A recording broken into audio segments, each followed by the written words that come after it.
Good evening. Welcome to Mill City Church and this collaborative effort with Modern Day Debate. It's great to have a full house.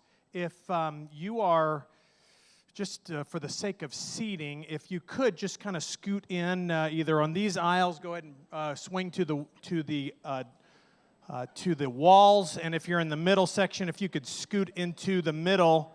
We'll do it Mill City style tonight here. We're just going to sit on top. We won't be sitting on top of each other, but we'll be thinking those thoughts.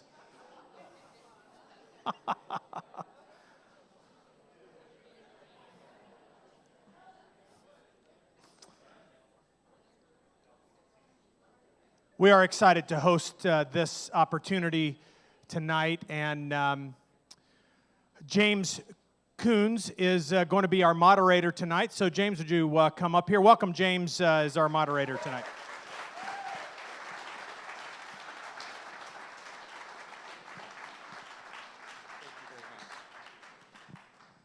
So we're going to just open in a word of prayer tonight, and we'll get this party started. How about that? Dear Heavenly Father, God, we're just so thankful for who you are, for what you've done, for giving us a place that we can come together and we can have a discussion. And Lord, I just pray that you would be in our midst tonight. We invite you here, we expect you here, and we are thankful that you will. In the name of Jesus, amen.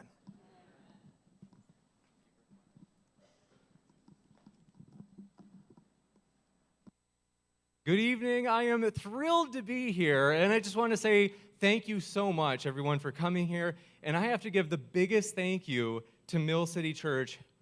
I am honestly overwhelmed with their generosity in letting us use their equipment, as well as giving their time just to make sure this runs smoothly. And so I just want to say thank you so much to Mill City. I'm going to just go over a couple of, you could say, ground rules for tonight's debate, and then we'll actually get started with the debate relatively quickly. So for our ground rules, there are just a few things we'd like to ask. If you'd be willing to be as respectful as your normal selves are, I think it'll go very smoothly. And with that, we're even asking if people would be willing to save their applause for between the statements only.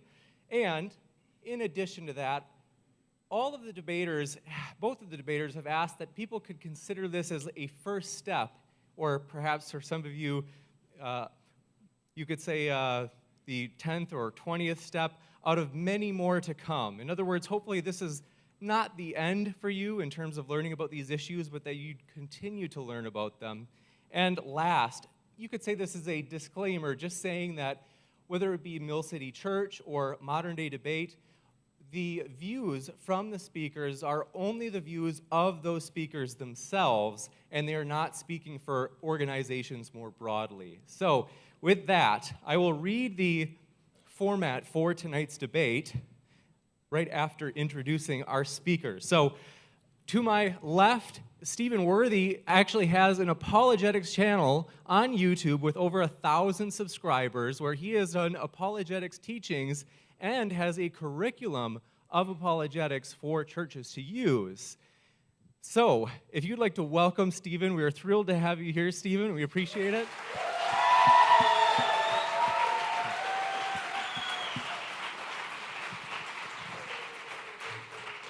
On my right, a good friend of mine, a warm and generous friend, TJump actually has his own YouTube channel, which also has over 1,000 subscribers as well.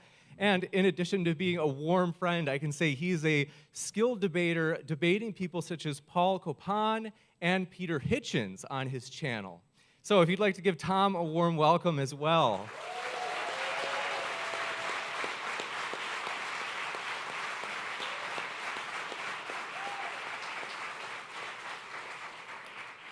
And last, I'd just like to say on Modern Day Debate, we just strive to hopefully do our best to host, you could say, fair and, you could say, level-grounded debates in which people can discuss the deep questions of life and feel welcome, whether they be Christian, atheist, Jedi, even Sith.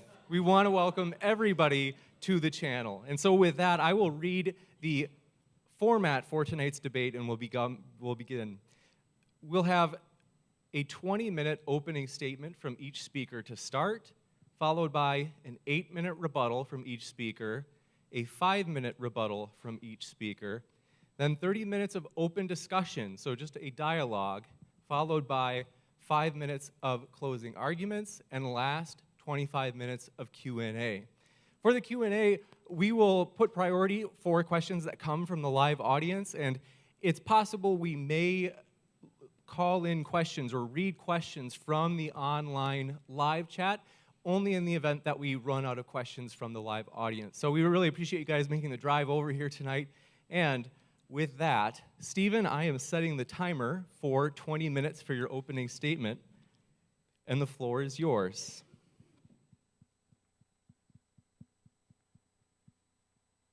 Testing, we on? Testing. Got that on. Hello? Hey, there we are. Welcome, everybody. Thank you so much for coming. Well, let me jump right into it. When I was a lot younger, I had a silly dream of one day reading poetry in a coffee shop. And when I was done, everybody would snap their fingers because of how cool it was. And but there was a big problem. I really didn't like coffee. I forced myself over a longer period. I started with gas station frappuccinos. Is this working? Gas station frappuccinos that were just loaded to the brim with milk and cream and sugar and syrups and 1,000 other chemicals. Eventually I moved on to Starbucks frappuccinos, Dairy Queen lattes. Eventually I moved on to just plain black coffee. I'd finally graduated to liking coffee, and I drank plain black coffee for about a year until I learned that it was okay to love myself, and I put cream, at least, in my coffee. I'm sure that you're wondering what this has to do with the existence of God. If you did get a coffee tonight, which, by the way, the Mud House, delicious coffee, thank you so much. Big round of applause for the Mud House for putting out some coffee today. So the first thing I want to say about coffee is that if it's fresh, there is steam rising from it.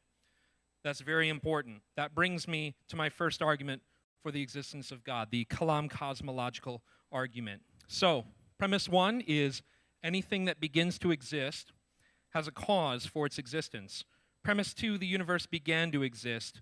Therefore, the universe has a cause for its existence. This cause is God. So this is the argument. I'd like to examine each premise and the conclusion to see if it's a sound argument. So the first thing we need to do, and actually, Wesley, if you wouldn't mind, I'll just do the laser strike and have you move the slides manually, because I think there's a lot of lag on this.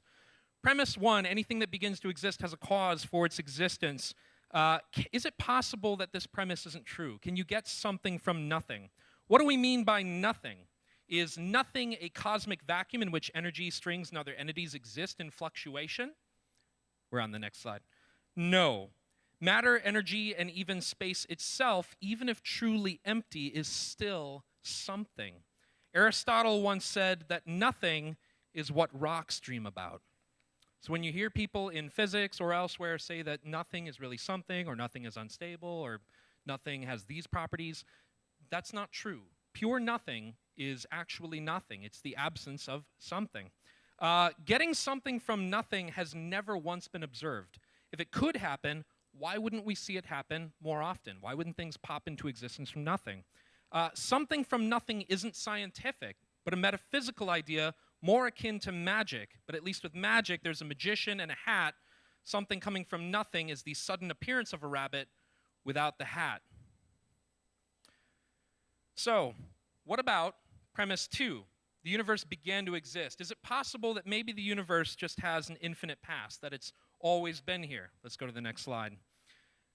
No, actual infinities do not exist in the actual universe. There's two ways to show this. There's philosophy and science. We'll start with the philosophy. We don't have time to dive into thought experiments like Hilbert's Hotel to show the absurdities that arise if actual infinities could exist. But for the sake of time, I want to offer you another analogy. This is what I call the domino analogy. Let's say that you've got a long line of dominoes, And they're all black, but there's one red domino. We'll call this red domino this present moment, or today, to simplify. In order for that domino to fall, in order for it to happen, the black domino in front of it, we'll call that domino yesterday, needs to fall and knock it over, right? That makes sense?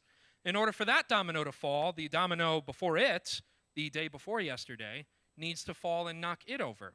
Well, here's the thing. If you keep setting up dominoes in front of it, going into the past, forever and ever and ever, you will never reach a starting point where you can begin tipping the dominoes. You will never get to the red domino. You will never get to this present moment. The fact that we're in this present moment is evidence that there was a beginning, because if there wasn't, there wouldn't be enough time to get to now. So that's the domino analogy. We'll move on to the next slide. Science tells us a lot about the beginning of the universe. Science shows that the universe is expanding. In 1915, Albert Einstein published his general theory of relativity, which unified space, time, and matter. In 1922, Alexander Friedman published the Friedman equation, showing that the universe might be expanding. In 1927, George Lemaitre suggested estimated values for the rate of expansion. These values were corrected, and the expansion of the universe was confirmed by Edwin Hubble in Hubble's law, using the red shift of objects in deep space. In 1965, Arno Penzias and Robert Wilson discovered the background radiation of the universe. The expansion of the universe leads backward to an initial cosmological singularity, or starting point. A past eternal universe cannot be expanding. This is known as the Standard Model, or Big Bang. Competing oscillating models, where the universe exists eternally, have largely been rejected by cosmologists. Next slide. There's something even bigger than this, though. All this information is nothing compared to entropy, the second law of thermodynamics. Entropy is the scientific principle that energy degrades over time as the universe continues to expand. Once the energy in the universe has been spread out and lost, the universe will reach a state of what is called equilibrium, otherwise known as the heat death of the universe. The implication of entropy is a universe with a definite beginning. If the universe had existed forever, why hasn't it run out of energy by now? Since it had an infinite amount of time to expand, I know my coffee was brewed recently because there is still steam rising off of it. So the reason that we know that the universe had a beginning is it quite literally still has steam coming off of it. The expansion, the energy that it contains, it has not thinned out. It has not reached equilibrium. If it had an infinite amount of time to do so, that's where we would be. World-renowned physicist Alexander Vilenkin writes, "With the proof now in place, cosmologists can no longer hide behind the possibility of a past eternal universe. There is no escape. They have to face the problem of a cosmic beginning." Nobel laureate Arno Penzias writes, "Astronomy leads us to a unique event, a universe which was created out of nothing, one with the very delicate balance needed to provide exactly the conditions required to permit life, and one which has an underlying, one might say, supernatural plan." So, the Kalam cosmological argument, premise 1 and 2, I think are well established. Let's go to the next slide here. But the universe having a cause, this conclusion is something that needs to be supported as well, because in this conclusion we have this cause is God. I'd like to go over the reasons why. So, if the universe is comprised of space, matter, and time, then the cause of the universe must be spaceless, immaterial, and timeless, as well as incredibly powerful.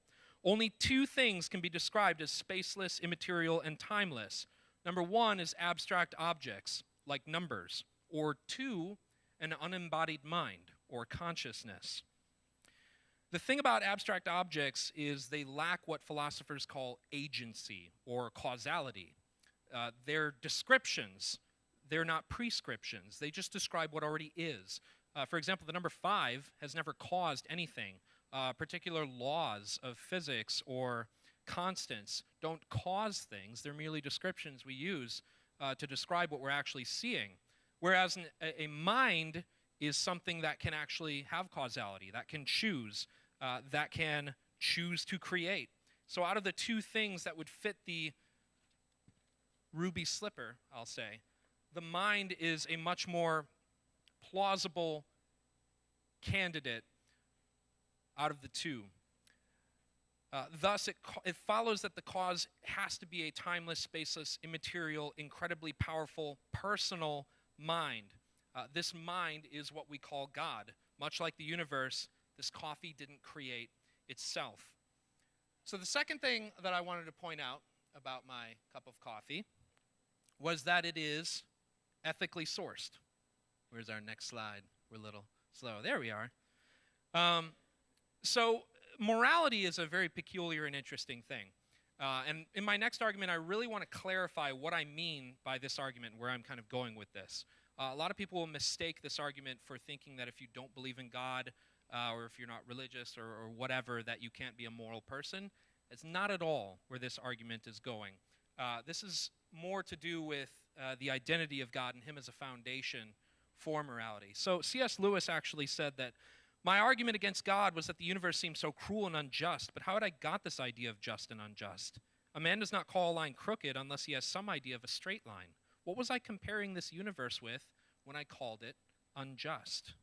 So this leads us to the moral argument. And the moral argument goes like this. Premise 1, if God does not exist, then objective moral values and duties do not exist. Premise 2, objective moral values and duties do exist. Conclusion, therefore, God exists. So we're going to examine premise 1 first. If objective moral values and duties do not exist, God does not exist. This isn't usually a controversial premise, but I'll say this about it. The reference point or standard for objective morality must be unchanging, independent of personal or corporate preference, thought, and opinion, and universally authoritative and binding to all people in all places at all times. So why is God the perfect foundation for objective morality? Because only God is unchanging, independent, and supremely authoritative. Commands are predicated on the authority of a person. Without personhood, there is no authority or foundation for objective moral values or duties. So, objective morality, maybe it's not the case that morality is objective. But the thing about objective morality is that our everyday experience confirms our sense experience of prescriptive and universally binding values and duties. Clear case examples, and a clear case example, by the way, is something like the innocent should not be tortured for fun. That's a clear case example of a moral value that everybody in this room would likely hold. Those duties are self-evident truths that transcend personal or corporate preference, thought, and opinion. This is reflected a lot in our culture, actually. In the Declaration of Independence, we read, "We hold these truths to be self-evident, that all men are created equal, that they are endowed by their Creator with certain unalienable rights, that among these are life, liberty, and the pursuit of happiness." So what about alternatives for subjective reality? And is it possible that something like cultural relativism or conventionalism, ethical subjectivism, evolution, or Platonism might actually be a better fit or a better explanation of morality? Well, let's move on to cultural relativism first. If we're not at that slide, there we go, perfect. So cultural relativism claims that because different cultures disagree on moral values and duties, then morality must be subjective. This is a fallacy called affirming the consequent. Disagreement does not necessarily entail that morality is subjective. Objective moral values and duties can be misunderstood, emotionally resisted, or volitionally opposed. If two golfers disagree on a scorecard, one of them is right, or both of them are wrong. But both of them can't be right. You wouldn't look at the disagreement and say, well, since we can't agree, we'll just affirm everyone in all of their opinions on moral issues. That's a logically fallacious line of thinking. Conventionalism. This one's a little worse. Conventionalism claims that societies, cultures, and collective groups determine moral values and duties. Conventionalism commits the argument ad populum fallacy. We all agree, therefore it's true. Conventionalism establishes moral values and duties by force or collective power and is counterintuitive to moral reform. Reformers like Martin Luther King Jr. or William Wilberforce would be categorized as immoral because they disagreed with their culture. Examples of conventionalism throughout history discredit its methods by clear case examples of its consequences, such as the Holocaust. During the Nuremberg trials, when we put on trial men that were responsible for millions of Jews dying, they pleaded conventionalism. We didn't do anything wrong, we were just obeying the law. that was what our culture had decided what was right. And our response was usually capital punishment in that circumstance. They should have known that what they were doing was a crime against humanity. Ethical subjectivism, this is the one that you're going to see everywhere. So ethical subjectivism claims that what's morally right or wrong should be decided by individuals. Ethical subjectivism, the what's true for me is true for me, and what's true for you is true for you, is logically self-defeating. Moral claims under ethical subjectivism are reduced to matters of opinion and preference, but clear case examples, such as torturing the innocent is wrong, reveal that moral values and duties transcend personal opinion and preference. So evolution. Some people will claim that moral values and duties are the result of evolution or sociobiological conditioning. The problem with this line of thinking is that it's irrelevant. This commits the genetic fallacy. So the genetic fallacy is trying to undermine a belief by explaining how someone came to hold that belief. Justification for holding belief in objective moral values and duties has no bearing on the truth of objective moral values and duties. In other words, it doesn't matter why you believe something. What matters is whether or not that belief is actually true. If we are sociobiologically conditioned, then moral beliefs are grounded in survival and not truth. You would be determined by your biology to believe whatever you believe. This view is known as epistemologically self-defeating. It's determinism, which you wouldn't have access to knowledge to be able to claim that as such. So what about other views like Platonism, humanism, or other moral philosophies without an objective standard or reference point? The problem is that they're all arbitrary and subjective, and for those reasons, they're going to fail for the same reasons that cultural relativism or conventionalism or ethical subjectivism fail. So none of them really account for our sense experience of objective moral facts and duties. So, moving on to the conclusion of this argument, it necessarily follows that if premise 1 and 2 are true, then God exists. This is known as a modus tollens argument, and so long as we can affirm that objective moral values and duties do exist, which I think there's a strong case for, what we just went through is what we call an abductive argument. It's where we take all of the possibilities and slowly eliminate them until we're left with the most reasonable one left over. German philosopher Immanuel Kant once said, "Two things fill the mind with ever new and increasing admiration and awe, the starry night above me and the moral law within me." Francis Collins, founder of the Human Genome Project and director of the National Institutes of Health, writes, "Encountering this argument at age 26, I was stunned by its logic. Here, hiding in my own heart, as familiar as anything in daily experience, but now emerging for the first time as a clarifying principle, this moral law shone its bright white light into the recesses of my childish atheism and demanded a serious consideration of its origin. Was this God looking back at me?" There are a lot of arguments that I didn't have time for tonight. I chose two that are rather simple to present. We can go a lot deeper with them. There are arguments like the argument from consciousness, the teleological or fine-tuning argument, we're going to fly through these slides kind of quick here, the ontological argument, the contingency argument, the Aristotelian proof, and so many more. All of this amounts to a powerful abductive argument. So an abductive argument, we want it to have explanatory scope. That is, theism accounts for more of the evidence. Explanatory power, that is, the evidence is more probable under theism. It fits well with background information. Theism does not contradict. 3 minutes. 3 minutes. Theism does not contradict any other relevant evidence, is more plausibly true than competing theories. So here's what I want to see from my opponent. First, respond to the arguments themselves. Show why they're not sound. Second, provide a more plausible theory. This is the one that is rather tricky. I've noticed a lot of people that get into debates or arguments, especially for Christians, they tend to always be on the defense, as though they need to prove their case, but the other person gets a free pass.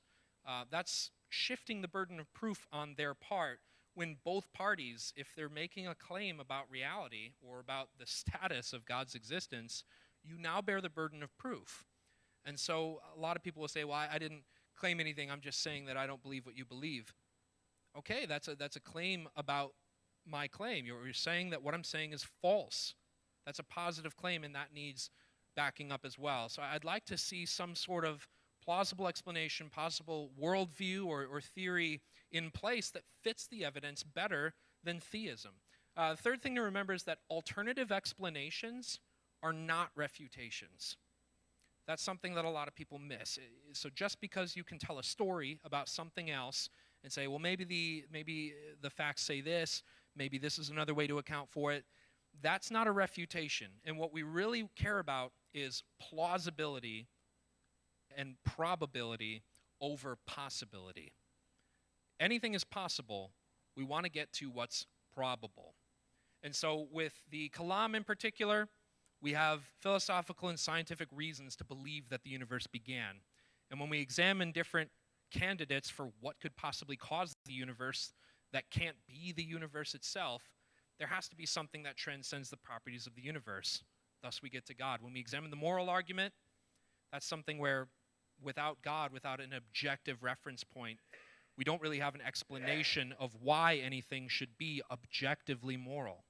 Does that mean that we need to believe in God to be moral people or do good things? No, not at all. That's not what the argument is claiming. The argument is claiming that with God, it's possible that morality exists at all in an objective sense.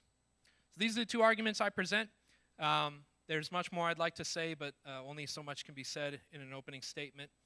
Thank you so much for coming and hearing us today.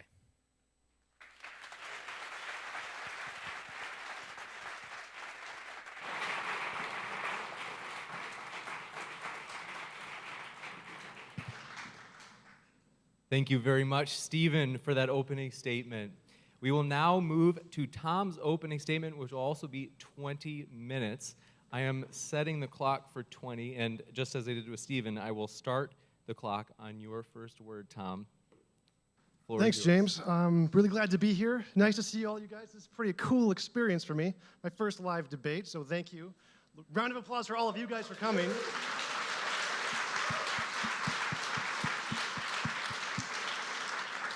All right, so the debate topic tonight is, does God exist? And, well, from my perspective, not the Christian God. Now, it's possible there are some kinds of gods that could exist, maybe like a deistic kind of a God. But the Christian God, I'm pretty sure, doesn't exist. And I can say this for two reasons. One is that there's no real reason to believe in a God. Like, all of the evidence that theists present, as we saw today from Stephen, can be explained by many other alternatives equally as well. So he's right that alternative refutations or alternative explanations are not a refutation unless those alternatives are exactly equal in their scope, explanatory scope and explanatory power, then they are.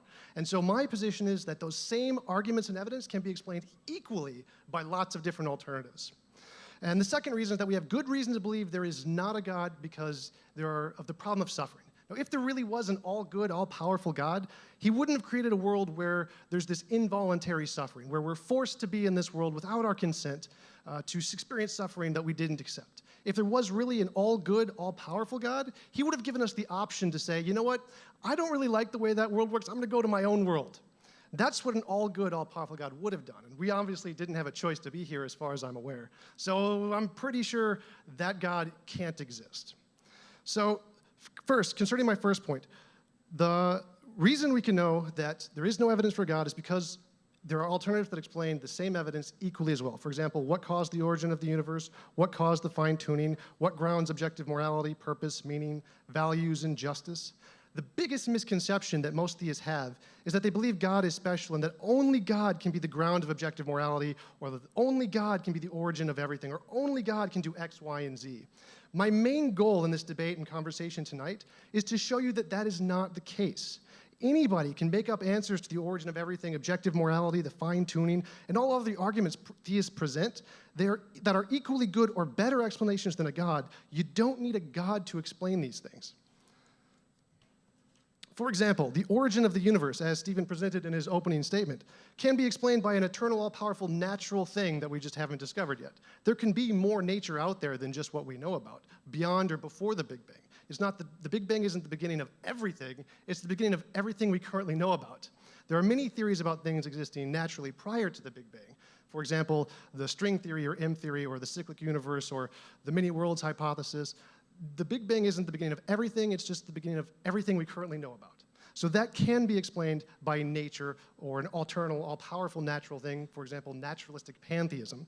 And the fine-tuning can also be explained by an undiscovered law of nature that binds all of the laws together, forcing them to be the way they are, which is a theory proposed by Stephen Hawking. So the fine-tuning can be explained by a natural thing we haven't discovered yet. Even objective morality, you can say it's grounded in an undiscovered law of nature, that kind of like gravity, that just permeates the universe.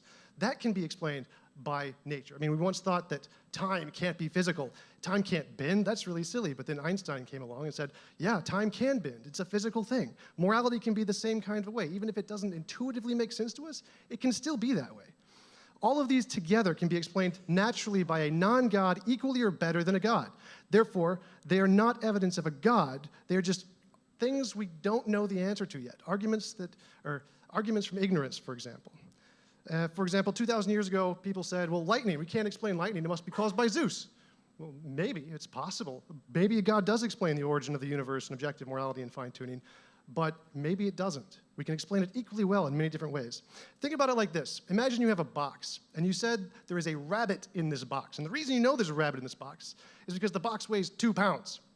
Now, the fact the box weighs 2 pounds isn't evidence of a rabbit, because it could also be explained by a lizard, or a coffee mug, or Legos, or a 2-pound leprechaun, or a unicorn, or baby Bigfoot.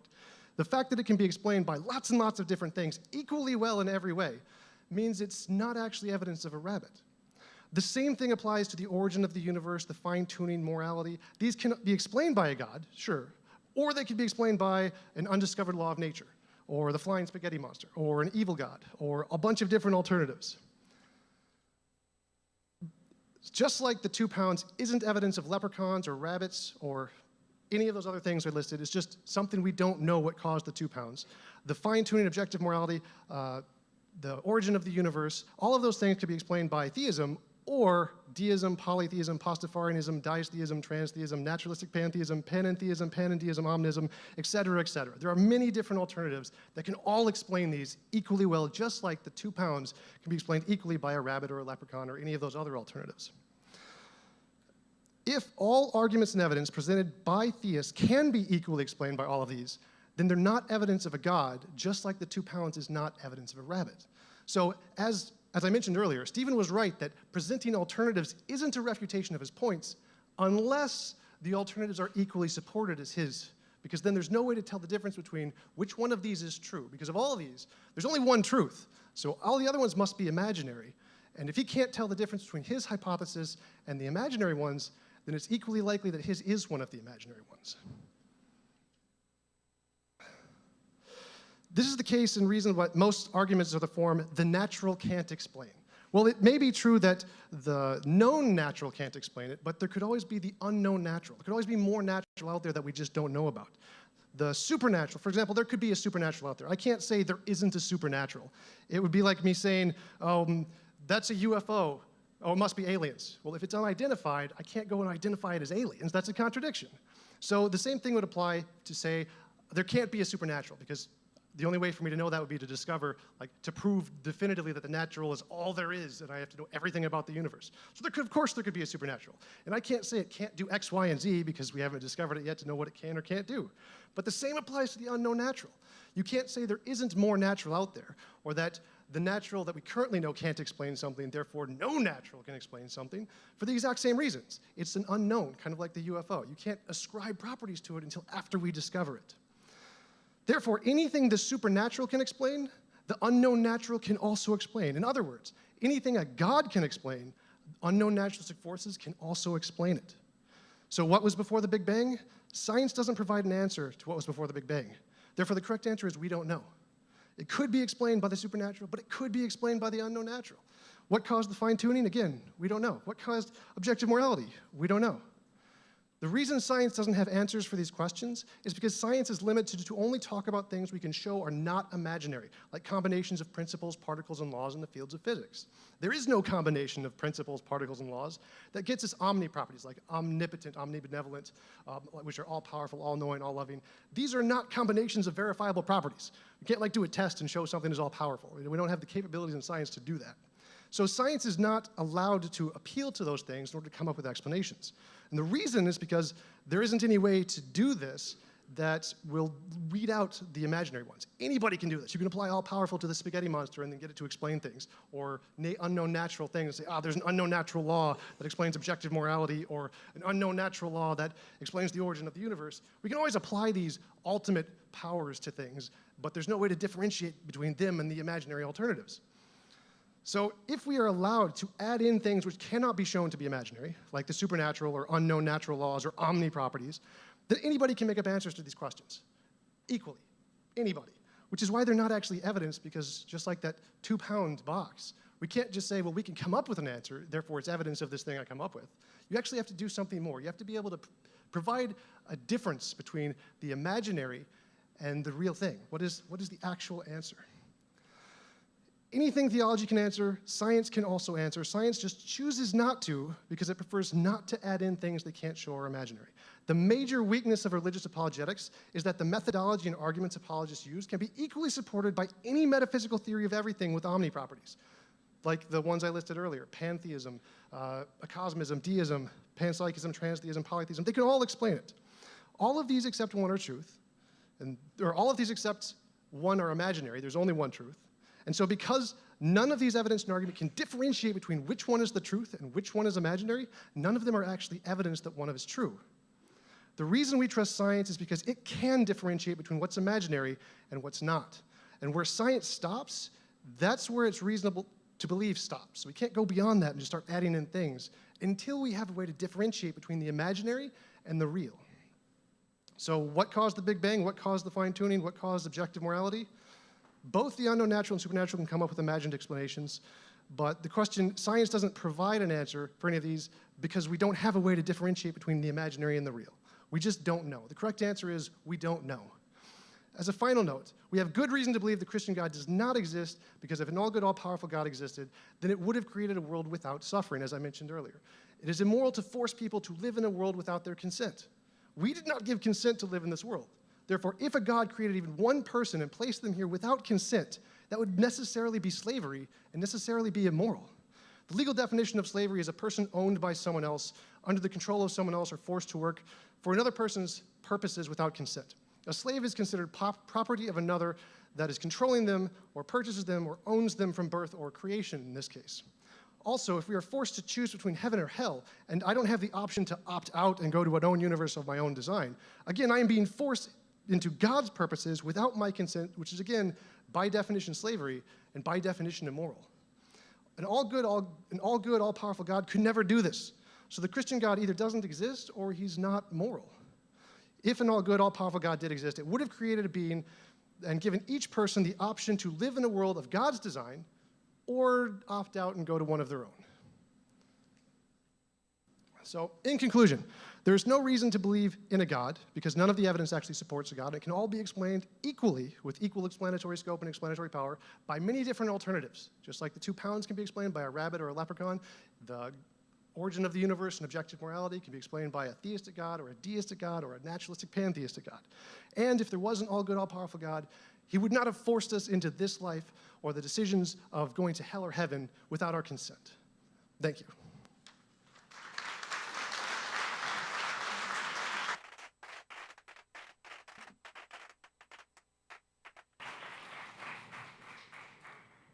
Thank you very much, Tom, for your opening statement as well. And we will now move into the first rebuttals section. So I am going to set the clock for 8 minutes, and then Stephen will give his first rebuttal, and Steve and I will start it on your first word. Wes, I'm going to need you to just kind of roll with the slides that I tell you. We're going to kind of jump around here. First thing I want to address, let's go to the slide with the rabbit, if you can find it. So it's near the end, picture of a rabbit. Great picture. Really cute little bunny in a box. Yeah, well, it's a little dark here. But rabbit in a box, Tom has a point. If we've got a box and it's just 2 pounds, and then off of that I go, I guess there's a rabbit in here, because rabbits are about 2 pounds. That would be a very stupid argument. But let's say we're in a pet store, and I've walked into an aisle labeled rabbits. And I look to my left on a shelf, and there's a box, and on the box is a label, rabbit. And off to the corner is a half-eaten carrot, and inside I hear what sounds and smells like a rabbit, and I pick up the box, and not only is it 2 pounds like a rabbit, but it's sort of shifting around. Still haven't looked in the box. There could be anything in there, right? Let's say the store owner comes up to me and says, I see you're holding a box that I put a rabbit in. Would you like to buy this rabbit? I get that this is a silly example, but the point is when you have enough things lined up in a row, how much certainty do you need to place your chips, to make a bet? How likely is it that this is anything other than a rabbit? And that's my point. So God being personal is huge with this. He said there are alternatives that might explain my arguments. I'm curious, like what? There was a long list that was quickly said, but I've examined each of these alternatives myself. I wasn't always a Christian. I read a lot of religious literature from other religions, and I tried to dig in and discover if Christianity was true or not. As far as I can tell, and especially some of the sillier ones like Pastafarianism, like this flying spaghetti monster. Here's the thing. If we're talking about a creator God, and you parody that God and say, well, he's got this and that, why can't it be this and this? If at the end of the day, no matter how many silly hats you've put on God, if you still have an all-powerful, all-knowing, omniscient, omnibenevolent being that has created everything, that is the source of everything, it doesn't matter what outfit you've donned on it, it's God. Definitionally, that's God. He said, the Christian God. It definitely can't be that. I'm not going to really spend a lot of time on that. If that's something that any of you would like to talk with me about afterwards, I'd love to, but it's not the subject of the debate tonight. The debate tonight is, does God exist? So we're going with generic, the philosopher's God. Some Christians might not like that, but that's the subject of the debate tonight. So I won't be derailed by that too much. But I do find that I do need to address the evil and suffering argument, because one of my arguments, the moral argument, is largely connected to that in a lot of ways. If you paid attention to the premises of the moral argument, you'd notice that God's existence is necessary to even have objective moral values and duties. So that on Tom's worldview, whether it were pantheism, which it isn't, or naturalistic pantheism, or just plain naturalism, there wouldn't be objective moral values and duties. So the worst that you could say about God and heaven and hell, or the way that God orchestrates things, is, I don't like that. It goes against my personal opinion. I dislike that. But you can't say it's objectively wrong, or it's actually evil. You can say, well, by my definition, it's evil. Your arbitrary definition that you yourself, from your personal perspective, in a subjective way, have made up out of thin air, and there's no more foundation to it than that. The evil and suffering, we'll return to that. I may use my second rebuttal on that, because it's a little more invested, and it's a serious accusation that I want to address properly.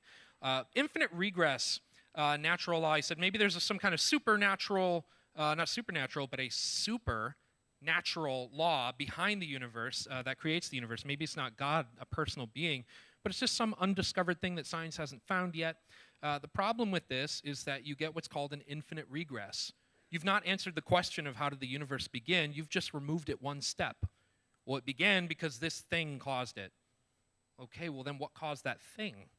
The only reason we don't ask that of God is because God is a necessary being. God is the ground of reality itself. And so if you want to go on to say, well, this thing that caused the universe is also the ground of reality itself, again, why would something that doesn't have agency or causality, something that doesn't have a mind, go from not creating a universe to creating a universe? Remember, laws are descriptive, not prescriptive. Abstract objects don't cause anything. They can't. Morality, some undiscovered reality, some super law behind the universe that's still natural, but it enforces objective morality. Again, it's a similar problem. This is a similar problem that Platonism has. So, there's this idea that there's somehow moral goodness floating out there somewhere, and that these laws influence us, and we want to obey those things. The problem is that if there's no ultimate authority above those laws, then we're left back to subjectivity.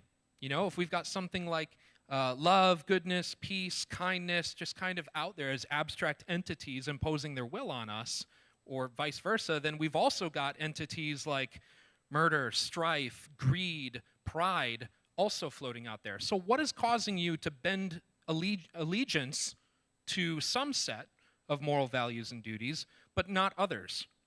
Why would we deem some as the truly good and some as evil, without a third thing to measure them both against, an ultimate standard, an ultimate ground of reality? Again, this is where God is necessary. And the authoritative bit rests on the personhood of God. So if these are just floating entities that just kind of exist, why should I care what they do or don't want me to do, or what they are? I'll do whatever I want. Wouldn't you?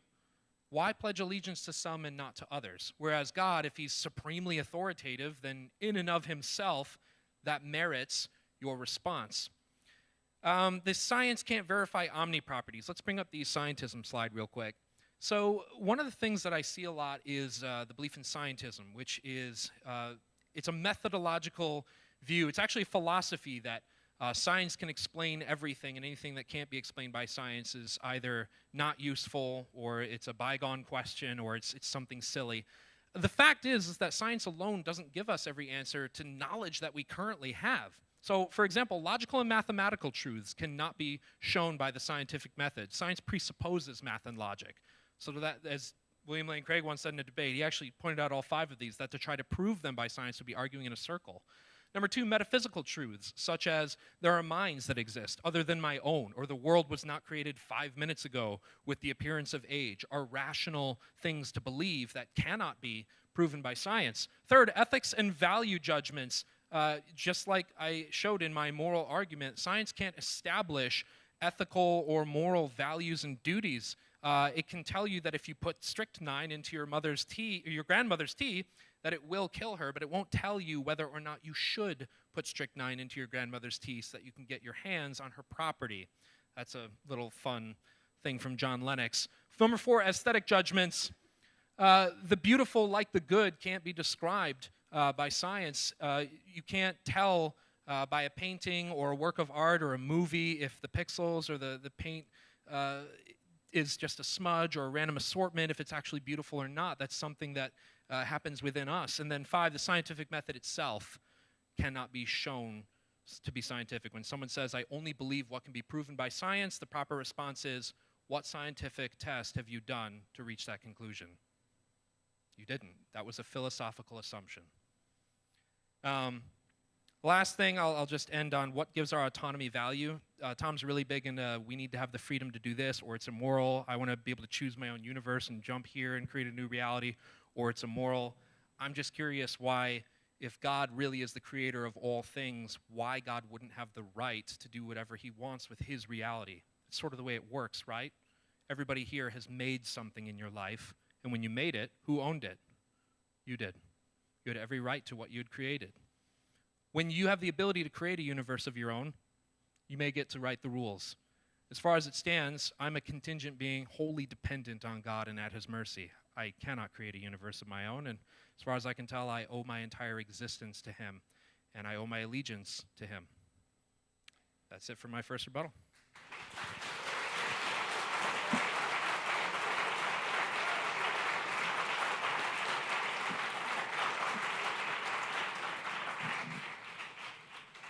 Thank you very much, Stephen. We will now move to Tom's first rebuttal, and that will be set for 8 minutes, at which I will start it on your first word, Tom. All right, got a lot to cover here, so I'm just going to jump right in. The first argument Stephen brought up was the Kalam cosmological argument. The universe began to exist, or anything that begins to exist has a cause. The universe began to exist, the universe has a cause. Granted, none of that has anything to do with a God. That cause could be an eternal natural thing. Stephen said, well, no, it can't be an eternal natural thing, because there can't be like an actual infinity. Well, the reason there can't be an actual infinity is because infinity isn't a number. It's a property. It's like X. You can't have an actual X number of things in a barrel because there is a finite number of things in that barrel, which isn't an abstract concept like X. Infinity is the same thing. It's not an actual number. There's lots of different kinds of infinities. They can apply to sets. They don't apply to, there isn't a number. So, of course, there isn't an actual infinity because infinity isn't a number. It's a variable like X. So there isn't actually a problem here for the naturalistic explanation of the reality. It's just a description of language and how we use infinities. He said there's not enough time. If there's an infinite past, well, then how did we get from infinitely negative to right now? Well, 47. There are infinitely many numbers before 47. There's infinitely many between 46 and 47. So how did I get to 47? I just picked it. In nature, you have this thing called quantum mechanics, where there's an infinitely many possibilities of where a particle can break down and shoot off an electron, but it just picks a particular time because of quantum mechanics, and that's how it occurs. So how could the universe have been created at a particular time, and even with an infinite past? Well, it's because of quantum mechanics can do that. Just pick a number, like I can just pick 47 or 52, even though there's infinitely many before that. So again, not really a problem for the naturalistic worldview. He brought up entropy and the second law of thermodynamics, but he forgot the first law. The first law says energy cannot be created or destroyed. So if we're going based off the laws of physics as absolute here, well, then God kind of has a problem because he can't create energy.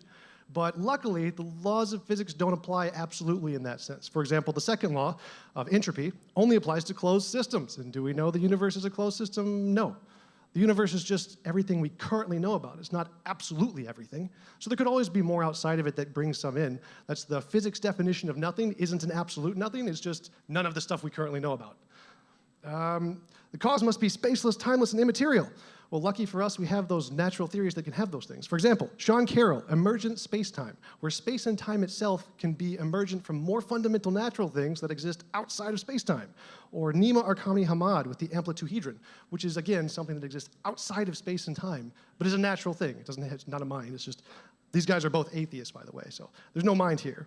Itzel Barr is in two-time physics, so there can be other kinds of time independent of the time we experience. Same with Stephen Hawking's imaginary time, or Julian Barber's end of time. There's lots of different natural things that can be spaceless or timeless, because spaceless and timeless in physics just means outside of the known kind of space and known kind of time. It doesn't mean completely devoid of any kind of space or time. There's lots of natural possibilities there. And secondly, there's no evidence that a mind can exist outside of the physical realm or spacelessly or timelessly. We have no examples of spaceless or timeless minds. So to appeal to a spaceless, timeless mind would be no different from me appealing to a spaceless, timeless pineapple. We can assert that a pineapple can exist outside of space or time, but until we have evidence of that, it's kind of just a bald assertion. And it isn't grounded in physics. And these other things I listed, those are grounded in physics. So I would say they're a little more supported. Secondly, morality. I believe in objective morality. I am not a moral relativist, and many atheists do. In fact, most philosophers are naturalists and don't believe in a God. I think it's like 71% from the last Pew poll that was taken. And most philosophers are moral realists. They believe in objective morality, even though many of them are atheists. You don't need a God to believe in objective morality. There's lots of different ways to explain it. Very complicated ways in philosophy, but one possibility was just say morality is a law of physics that we just haven't discovered yet. You don't need a God to explain these things, or believe them. He brought up a lot of quotes from a lot of experts who said, only God can explain this, or the natural can't explain that. Well, they're just not really that creative, because again, you can come up with all kinds of explanations, and people have done that. They're just not supported, as in we can't differentiate them from the other imaginary things. There isn't a scientific way to support them, which is why they don't believe those things can do it. And again, he said, alternative explanations are not refutations, which, I mean, I agree, that's true, except in the case when the alternative refutations are equally supported in every way. If they're equally supported, then it is a refutation because your hypothesis is no more or less supported than the alternative. So he brought up the example of the rabbit and said, no, it didn't really work for him. But again, it is a refutation if the alternative is equally supported in every way. So, for example, I would use the example of naturalistic pantheism, which is eternal, all-powerful nature, no mind. It doesn't have a mind. So it's not a God by anyone's definition as far as I'm aware. But it can still explain morality and the laws of physics and the origin of the universe and the fine-tuning equally well or better than theism. I mean, there's nothing it can't explain that theism can explain. So as far as I can tell, it is equally or better in every way.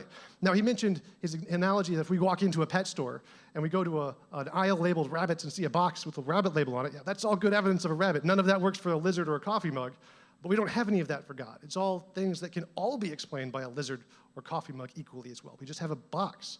It weighs 2 pounds, and that's it. That's all we know. We don't have anything that says rabbit.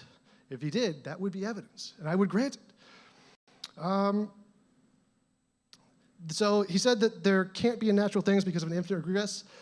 You can have, just like you can say God is a necessary thing to be the grounds of everything, you can say naturalistic pantheism is the necessary thing to be the grounds of everything. You can just apply this omni property to anything you want and just say, here's the necessary thing, which is the grounds of everything. It's another one of those properties that science doesn't use because there's no way to differentiate it between an imaginary thing and which one is the actually real one. So it's not really a supportable position. Why would something that doesn't have a consciousness do something? Well, why does God do something? I mean, is it just random? Does he do it because it's a part of his nature, right? It's his nature. He has this nature which compels him to do something. But wait a minute, the word nature is in there, so can't I just say nature has some property in itself that causes it to do something? Like, wait, where's the difference here? Anything that a mind can do, unknown natural properties can also do, because there's reasons the mind does it. Like, for example, the nature of God. He does it because it's his nature. Well, we can say the nature of pantheism is why it does something like create a universe. All we're doing is saying, well, we don't understand why the universe was created. Well, we can just insert undiscovered law of nature or insert God with a conscious personal nature, and then now we have an explanation. But the reason scientists don't do this is, again, we can't tell the difference between the imaginary thing and the real one. It's just an assertion. He mentioned scientism. I am not a scientismist, or whatever you call him. I do not believe science is the only way to know things. And he's right. Logic, math, metaphysical truths, ethics and values, aesthetics, none of those are verifiable. Because what science does is it gives us a way to differentiate between what's imaginary and what's real. And from science perspective, all of those things, they're imaginary. Logic and math are formal languages. You can just go to the Stanford Encyclopedia of Philosophy, classical logic, first line, logic is a formal language. A formal language is like Python or C++. It's just a code that we use to describe things. So reality exists, reality is the way reality is, and we use logic and math to describe reality. They don't govern reality. They're not like things that exist outside of reality and force it to be a certain way. They're languages that we use to describe it. Metaphysical truths, the only metaphysical truth I know of is I think, therefore I am. That's like the only thing we can guarantee is a metaphysical truth. I exist because I experience and I can't not experience. But the big philosophical debate there, where that qualifies, don't know. Ethics and values, again, most philosophers are moral realists. They just don't believe that these things exist mind independently, and you don't need them to for them to be objective. Emergent properties can still be objective. For example, a triangle. Triangles don't exist. Like the perfect triangle doesn't exist. We can't find one anywhere. And if you drew like a triangle, you could zoom in and you see that it's not a perfectly straight line because the electrons are little bubble shapes. So it's impossible to draw a perfectly straight triangle. But we can still say that if there is a perfectly straight triangle, the angles add up to like 180 if it's a right angle. And so it has objective properties, even though it doesn't exist. And the same thing can be true of morality. Morality can be an abstract ideal that doesn't necessarily exist as a physical thing. And so you can still have objective morality, even if it's a product of a mind. And aesthetics was the last thing you mentioned. Again, the position on science is that's kind of an imaginary thing. It's a product of our mind. So from the position of science, like all of these things are essentially products of the mind. We don't have a way to differentiate the imaginary from the real because they're imaginary. So we can explain those in science pretty easily without any appeal to a God. So why doesn't God have the right to do what he wants with you? Well, because that's slavery. That's the definition of slavery. If someone owns you without your consent and you are forced to live for their purposes without consent, that's slavery. And I think most people would agree slavery is by definition immoral. It's not something that's okay. And so a moral God could not do that. And that's why God doesn't have the right to do what he wants with us, because it's immoral. Thank you.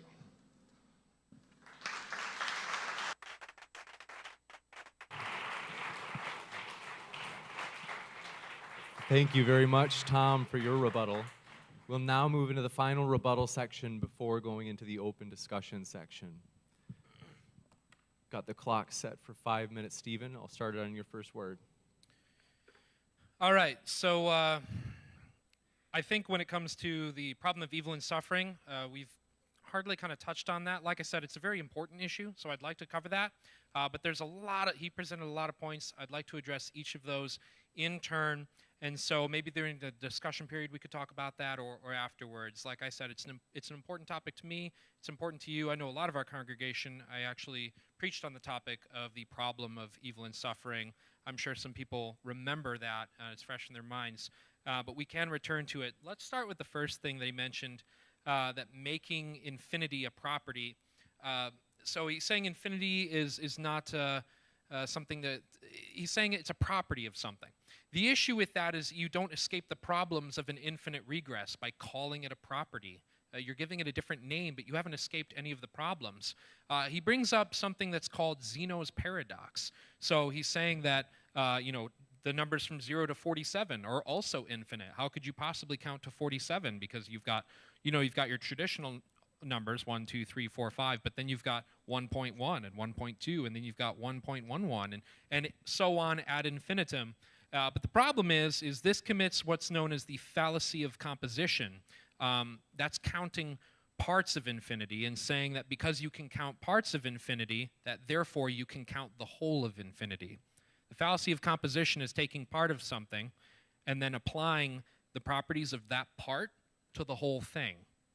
That's fallacious. That doesn't work. Number 3, this is the weird one. God can't create energy. Like the universe is a closed system, maybe more energy is being fed into it, and that God can't create it. Entropy is a problem for God. This is a weird rebuttal from my perspective. It seems to me that God's existing outside of the universe is similar to an author and his book. This is just an analogy, but let's say that some character in the novel you're writing says that since they can't create things out of thin air in the story that you're writing, that there's no way the author could do that. That's a ridiculous argument. Of course the author can do that. The author wrote the book. The author writes all the laws, rules, everything about the book. The author is the creator of the book's reality. It reminds me of this one time that a Russian cosmonaut went into space, and when he returned, he was interviewed, and he said he went all the way to space, and he didn't find God there. And C.S. Lewis responded with, that's kind of like Hamlet going up into the tower and saying that he didn't find William Shakespeare. Of course not. Is the universe a closed system? As far as I know, current cosmology says that it is a closed system. I'm willing to move on that point. I'm not a cosmologist. Surprise, surprise. But as far as I know, it's closed. But even still, we still have the philosophical problems of an infinite regress of time. So what exists outside of space and time? He's saying that it could be A, B, and C. And then he gave more stories. He gave examples. Maybe it's a spaceless, timeless pineapple. This goes back to my God with hats point before. You can say that it's a pineapple if you really want, but if it's a spaceless, timeless, immaterial, incredibly powerful, all-creating pineapple, you still have God. You just added the word pineapple for no reason. Clearly, it has nothing to do with what we know as a pineapple, because a pineapple is composed of matter. It exists within space and time. So some metaphysical, all-perfect pineapple, you can say that if you want. That's fine. But what you've described is still all of the properties of the classical God of the philosophers.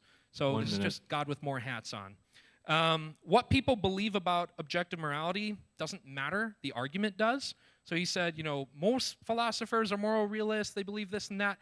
He didn't really object to the moral argument that I presented or give any good reasons. He just said, I know some people that disagree with you, as if that was an argument. It wasn't. It's not a refutation. Naturalistic pantheism does not explain everything equally well, and we've already gone over why. We've gone over why the Kalam cosmological requires something with causality, why it has to be a mind, and with the moral argument, authority and personhood. So no, not anything can explain it. What we've found is that God is the only being that fits the description of what we're looking for. Why does God do something? Why did God create? That's a great question. But again, questions are not arguments. That's not a refutation to anything. You're simply asking a question about God's motives or nature. Okay, that's fair and fine. We can have a great discussion about that. But you've not made a point in saying that since I don't know why God would make a universe, therefore that's silly. No, that argument is silly.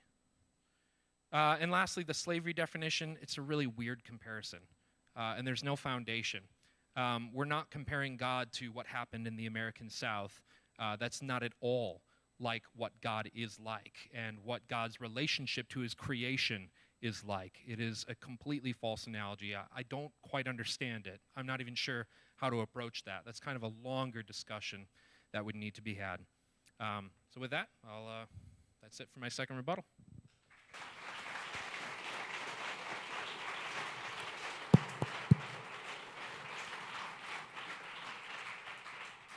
Thank you very much, Stephen, for your second rebuttal. We will now go to Tom for the final rebuttal before the open discussion. Got the clock set for 5 minutes, Tom. All right, so he brought up infinites again. Well, there's such a thing as a countable infinite. It's called alf null. So, I mean, I'm not sure what his basis is to say that you can't describe countable infinites in the way, and this is a composition division fallacy. Well, no, there's literally a countable infinite. It's called alpha null. My point with the first law is that if we apply the laws of physics to everything, to absolutely everything, well, then we also have to apply them to God. And if God can be an exclusion and the first law not apply to him, well, then I can say, well, there could be natural things that the second law doesn't apply to. So if you want to say, there's a double standard here. He's saying that, well, because of entropy, and entropy applies to everything, well, then naturalism can't explain the origin of the universe because it must have some kind of a beginning due to entropy. But he's also saying, well, no, God doesn't apply to the first law doesn't apply to God because he's outside of space and time. Well, I can just say the same thing about some undiscovered natural property. It also applies outside of time, and so the second law doesn't apply to it. So the same argument works both ways.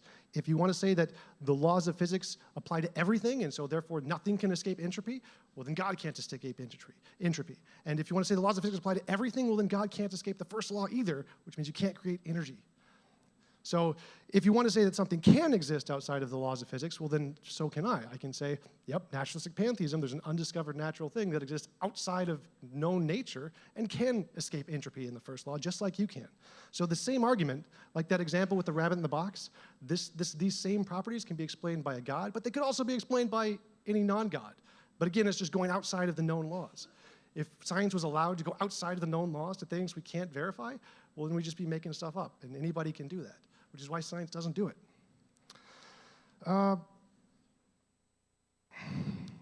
The moral argument, no, it does not require mind. Again, the reason is because the first premise, or whichever premise that says it requires a God, is false. You don't need a God for objective moral values and duties. That was kind of the point of my triangle analogy. Triangles have objective properties. They don't exist. They could be a figment of our imagination, but they can still have objective properties. You can have objective properties of emergent things. So even if morality is just a product of our mind, it can still be objective. You don't need a God for that. You don't need a God for objective morality. There could be an undiscovered law of nature that permeates the universe. That would be objective morality. You don't need a God for that. So that premise is just false. This argument is unsound for that reason. So why did God create? Again, the point here was that there is something that causes God to create, which is his nature. He has some particular aspect of his nature which causes him to create. And we don't know what that is, right? We could say, well, we don't know what God did. We don't know why God would create, therefore that's not an argument against God. He's absolutely right. But the same thing applies to nature. If we don't know why nature would create a universe, that's not an argument against it. It could have created for some unknown reason, just like God could have created for some unknown reason. You can't just assume, well, we don't know why it did it, we don't know how it did it, therefore it didn't do it. The argument doesn't work like that. As he said, he was correct in that, completely correct in that. That was my entire point. You can't just say, we don't know, therefore it couldn't happen. Not slavery? Wait a minute. Because if I read the definition of slavery again, a person owned by someone else under the control of someone else or forced to work for another's purposes without consent. A slave is considered property of another as the one controlling them purchases them or owns them from birth or creation. That's the definition of slavery, and if we are created by a God and forced to live for his purposes in his world, which, as Stephen admitted, he has the right to do under theism, that's the definition of slavery. So, I mean, I'm not sure how this isn't an apt analogy, since it literally fits the definition of slavery. If, by his admission, we are property of God, then we are slaves, and I consider that immoral. Thank you.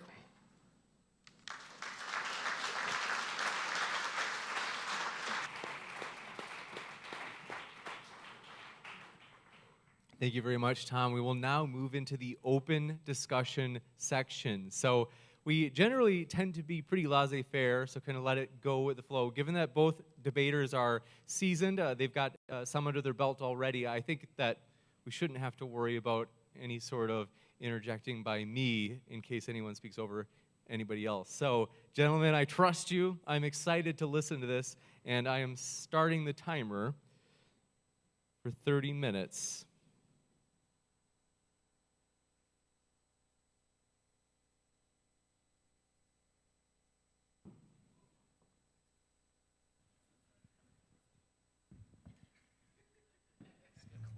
Let's get intimate.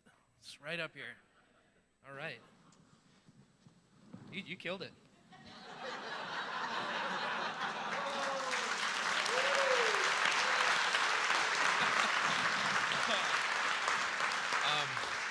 So I just wanted to open by saying I don't know how many, not everybody knows it, but Tom and I actually spent the whole day together. We had a really good time. We had lunch at Good Company. So by the way, he's not from here. He's from Minnesota, so he didn't really know. He's like, you got to show me where. Ooh, cold. Then we went to High Cliff, and unfortunately didn't get to see the cliffs, which he's like super into rock climbing, so that would have been cool. But we did get. You to taught me how to longboard? Yeah. And then we saw the whole valley from the tower up there. So that was a lot of fun. So I didn't think tonight's debate would be contentious or disrespectful. I don't know how many of these you've had, but it's fun. It's super fun. We should do this again really soon. Absolutely, yes. Awesome. All right. Sorry, with that out of the way. All right. What do you want to talk about? Let's start with you. What do you have any? Because I think I addressed most of your points as far as I'm concerned. I mean, the one thing is like, would you disagree that, what does objective mean? Like when you talk about objective morality, if I said there was a law of nature kind of like gravity, would you say gravity is objective? No. Gravity is not objective? Not in the sense of, so it's objective in a different way, not in the way that morality is objective. So the way that I would define something objectively moral is something, and this is where we get into waters that are outside of the particular debate that we had. So within Christian theism, I would say that moral values and duties are an extension of God's own nature, his own character. So with something like gravity, I would say that that's something that's a creation of God as a constant. So from our standpoint, from a practical standpoint, we may as well call it objective. But from a truly, like, the grounds of reality, I wouldn't say that it ultimately is objective. I would say that moral absolutes are actually more objective, or in a sense, actually objective, where something like gravity is something that God could just change at whim. So I would suggest that God didn't arbitrarily choose, like, he woke up and was like, I think I'm going to make murder bad today, you know? We're just going to run with that. I think that since God is life, then his command against murder would just be a natural extension of his own nature.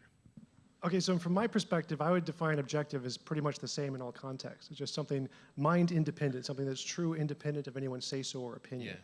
So in my position, science is objective because it's true independent of what we think about it. And morality, if grounded in God, could be objective because it's true regardless of what we think about it. But that would also apply to like gravity. So could you explain to me the difference there? Like how exactly do you define objectivity in these two different ways? Because I'm not familiar with that. Sure, that's I'm not sure how to put it in a different way than I explained it, but I'll do my best. So in terms of science and the scientific method, those are things that are objective insofar as the universe, the physical reality, space-time reality is consistent. God has created it in such a way that we can expect consistency, and I believe that there are plenty of reasons for that, but I think that reality could have been otherwise.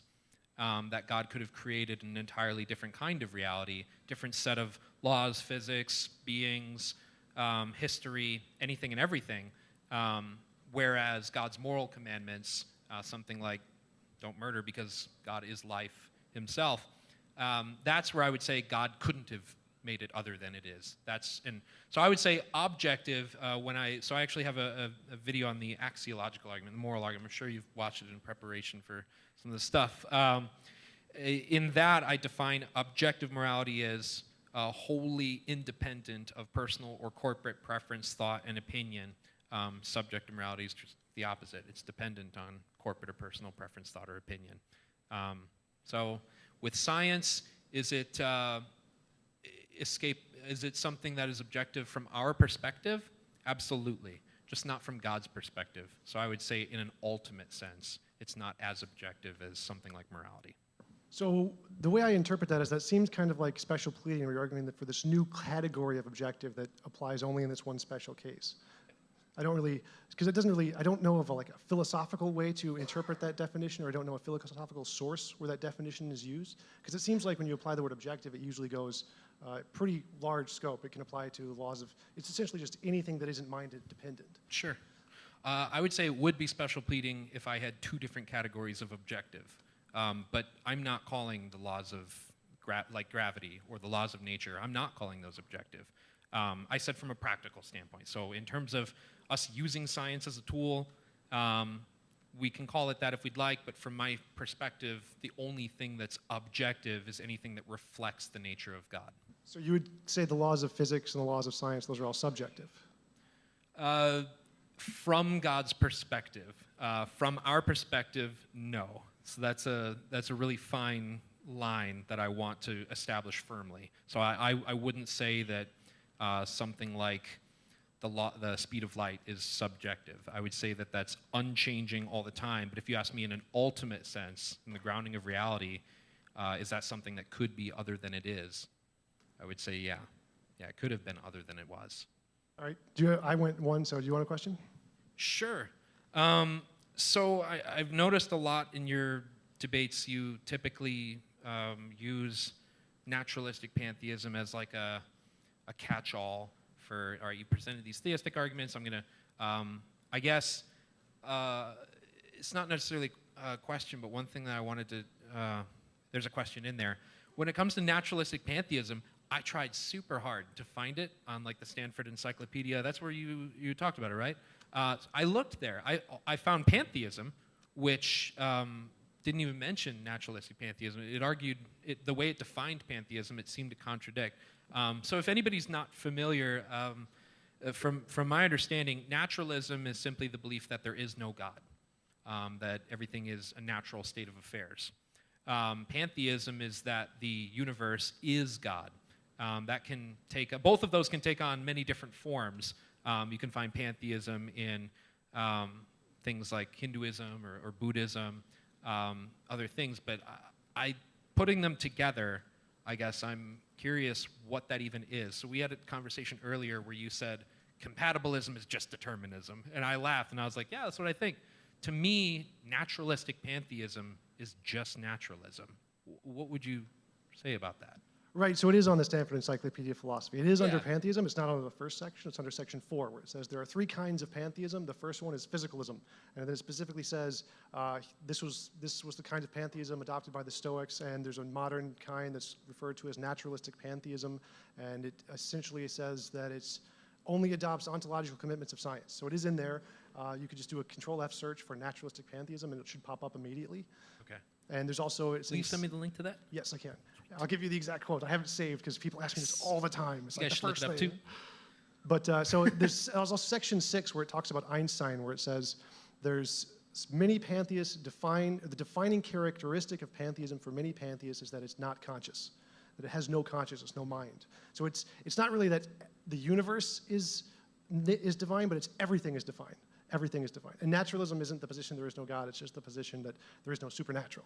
Because there are naturalists who believe in a God, strangely enough. I don't know how that works, but it's just everything is natural. Okay. I mean, that last little bit doesn't give me enough to say, oh, I guess there's naturalism where God can exist. That sounds Different insane topic. to me. Yeah, it's different topic. Okay, different topic. I guess one thing that I'm curious about is, I think personhood is a pretty powerful contender for why theism would be favored over something like pantheism. It doesn't seem like a law would suddenly create a universe. You brought up interesting questions about, well, why would God decide to make a universe? Granted, that's a great question. I have my own thoughts on that. But in terms of the ability, it certainly seems like a mind or an agent would have the ability at least, whereas something like pantheism wouldn't even get off the ground, unless there's an infinite regress where it's always just been there. How would you respond to that? Well, it's the same thing as like if 2,000 years ago, if we see lightning, we can say, well, hey, that could be explained by a mind. I can imagine there's a guy up there who's just hammering away like Hephaestus, creating lightning, and then Zeus just throws it down. That makes perfect sense. We can explain that with the mind. Or it could be explained by an undiscovered natural process. And we can apply the same thing in the context of what created the universe. It could be the case that it was created by a mind, it's possible, or it could be the case that it's created by a natural thing. And you mentioned an infinite regress. I would not say that there's an infinite regress. I would say the same thing, that there's a natural explanation that could be the necessary thing as opposed to a God. And just like God has a particular nature which caused him to want to create the universe, pantheism or naturalistic pantheism would have a particular nature which would cause it to be determined to create the universe. Okay, so I think when it comes to that, so we talked earlier, you debated inspiring philosophy, and you guys got hung up on this extremely convoluted and difficult subject. I think we're almost nearing those waters, so Tom and I are really interested in having a debate and a discussion that does not go into extreme Technical stuff. Yeah, and it's something that is easy to get bogged down into, and the debate just becomes very uninteresting because you're hung on one topic for the whole time. But I would say when it comes to the personhood of God, without going any further, I think someone like Ed Feser's arguments, like the Aristotelian argument, for me confirm pretty boldly that personhood is something that would just naturally follow with the identity of God. But yeah, that's too much to unpack, and I'm sure you would have too much to say about it. So we'll kind of move on from that. Let's talk about the problem of evil, because I never got a chance to kind of rebut that. How big of a problem is the problem of evil for you?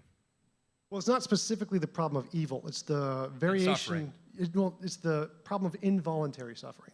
So there could be a reason to allow evil, but if there's something that could always be like a morally superior option, well, then that negates the reason to justify evil.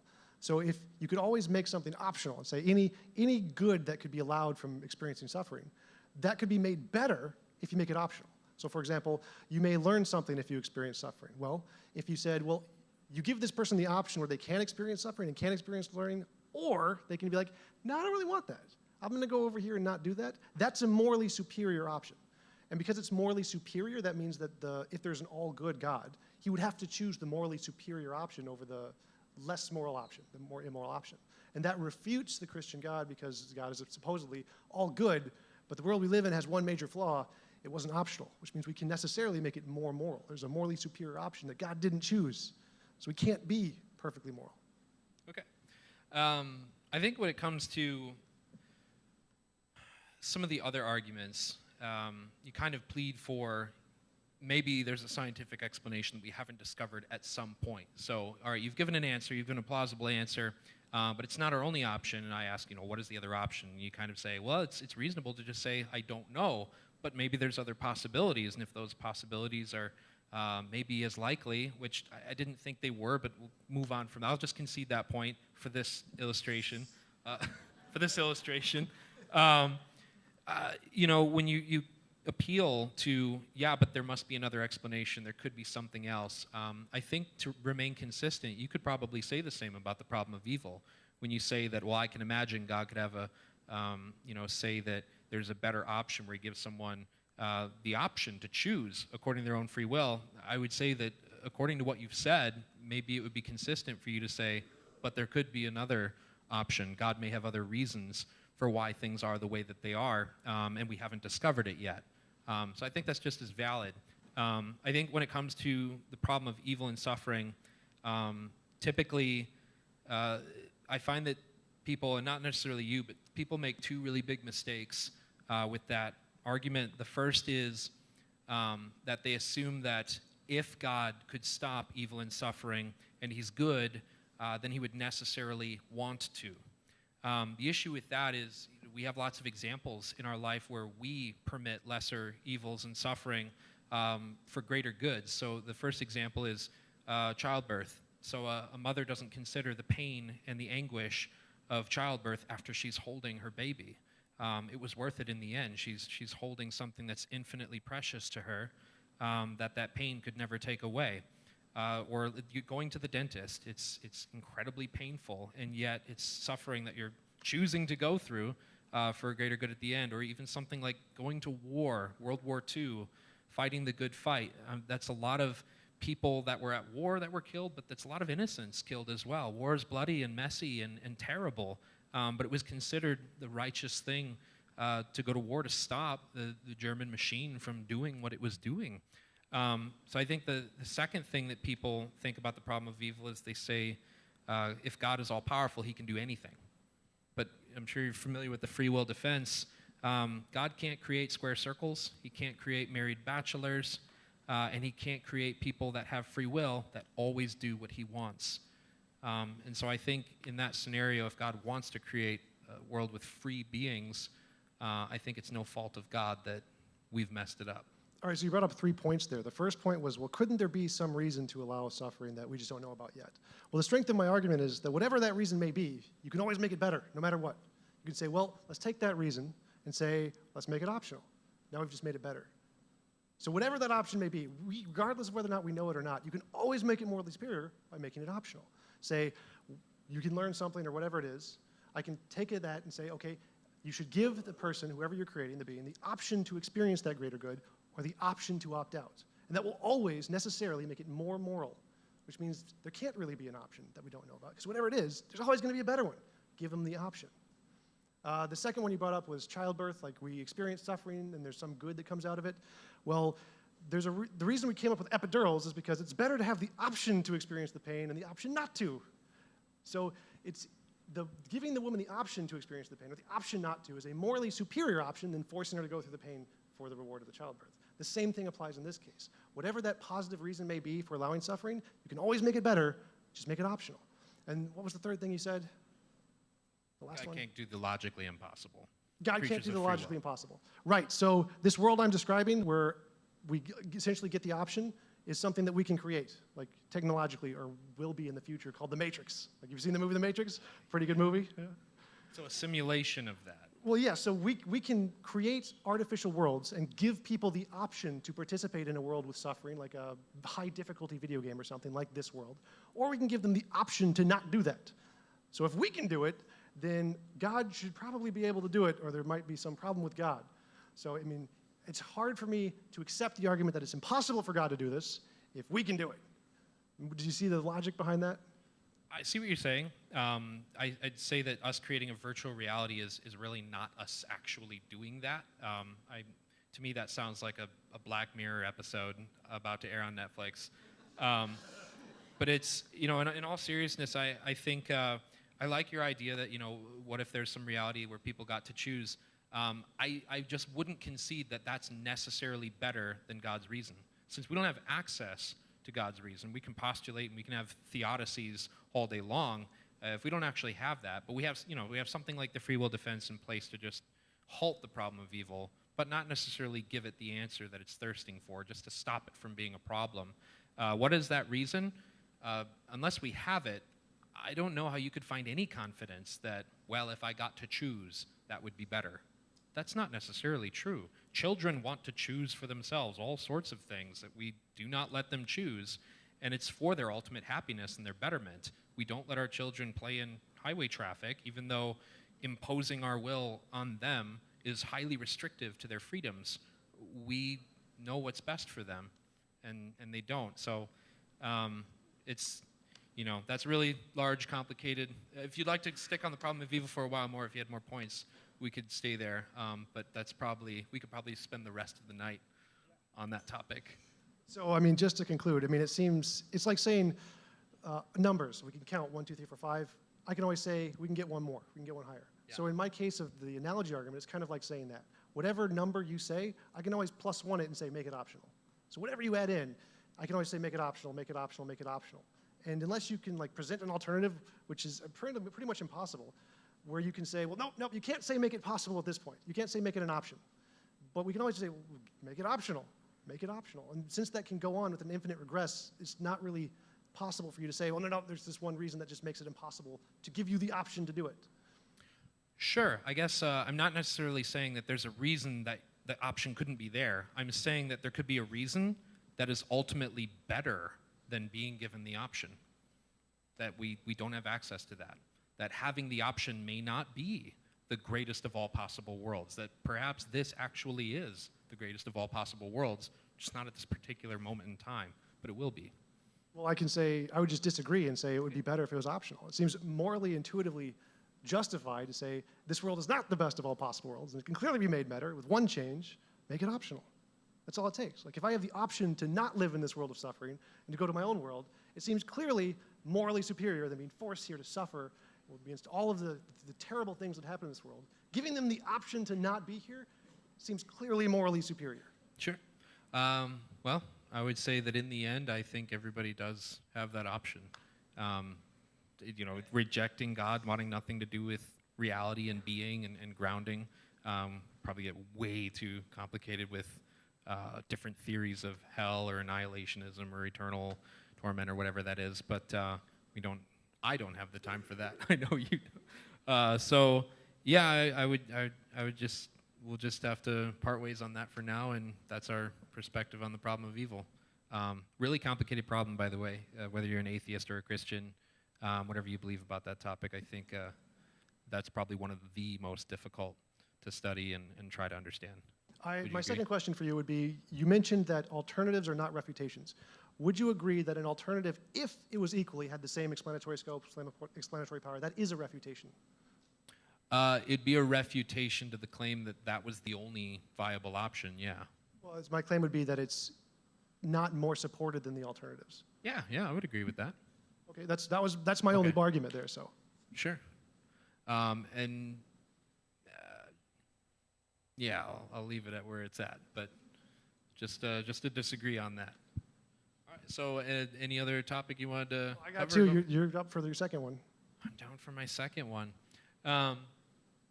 So for me, let's reel it into Christianity for a little bit. I'm just curious on your thoughts. I haven't prepared a lot to defend biblical authority, the historical reliability, or especially arguments about biblical ethics. But just from like a personal standpoint, what is your perspective on some of this? I remember hearing you you were live on Facebook. You mentioned that you thought Jesus, the character of Jesus, was almost uninteresting, that there was nothing special about him. Is that really your perspective of Jesus? I'm not sure where I said that. I said that I believe Jesus existed as a human being, but he was just like a human being, like every other human being. He's not no magical powers, so uninteresting in the magical powers way. He's still interesting as a person, sure, but no interesting magical powers. So when you say interesting, I mean, what about Jesus stands out to you? Like what? I guess if let's say tomorrow you had some reason to absolutely believe there was a God, and there's these different religions on the table that say, well, we've got a God. You've got the monotheistic, and for some reason you've got a reason for monotheism. Is Christianity on the table for you, or is it just never going to be on the table? Well, the idea of Jesus, I'm not opposed to Jesus, but the Old Testament God, I'm vehemently opposed to. All of the suffering, like one of my friends on YouTube, Doug Pine Creek, he has this analogy that God drowned babies during the flood, world flood. That kind of, nope, can't worship that God anymore. That God cannot be all good. That pretty much ends it with that God as being a potential candidate. Sure. Well, that brings us back into the problem of evil and suffering.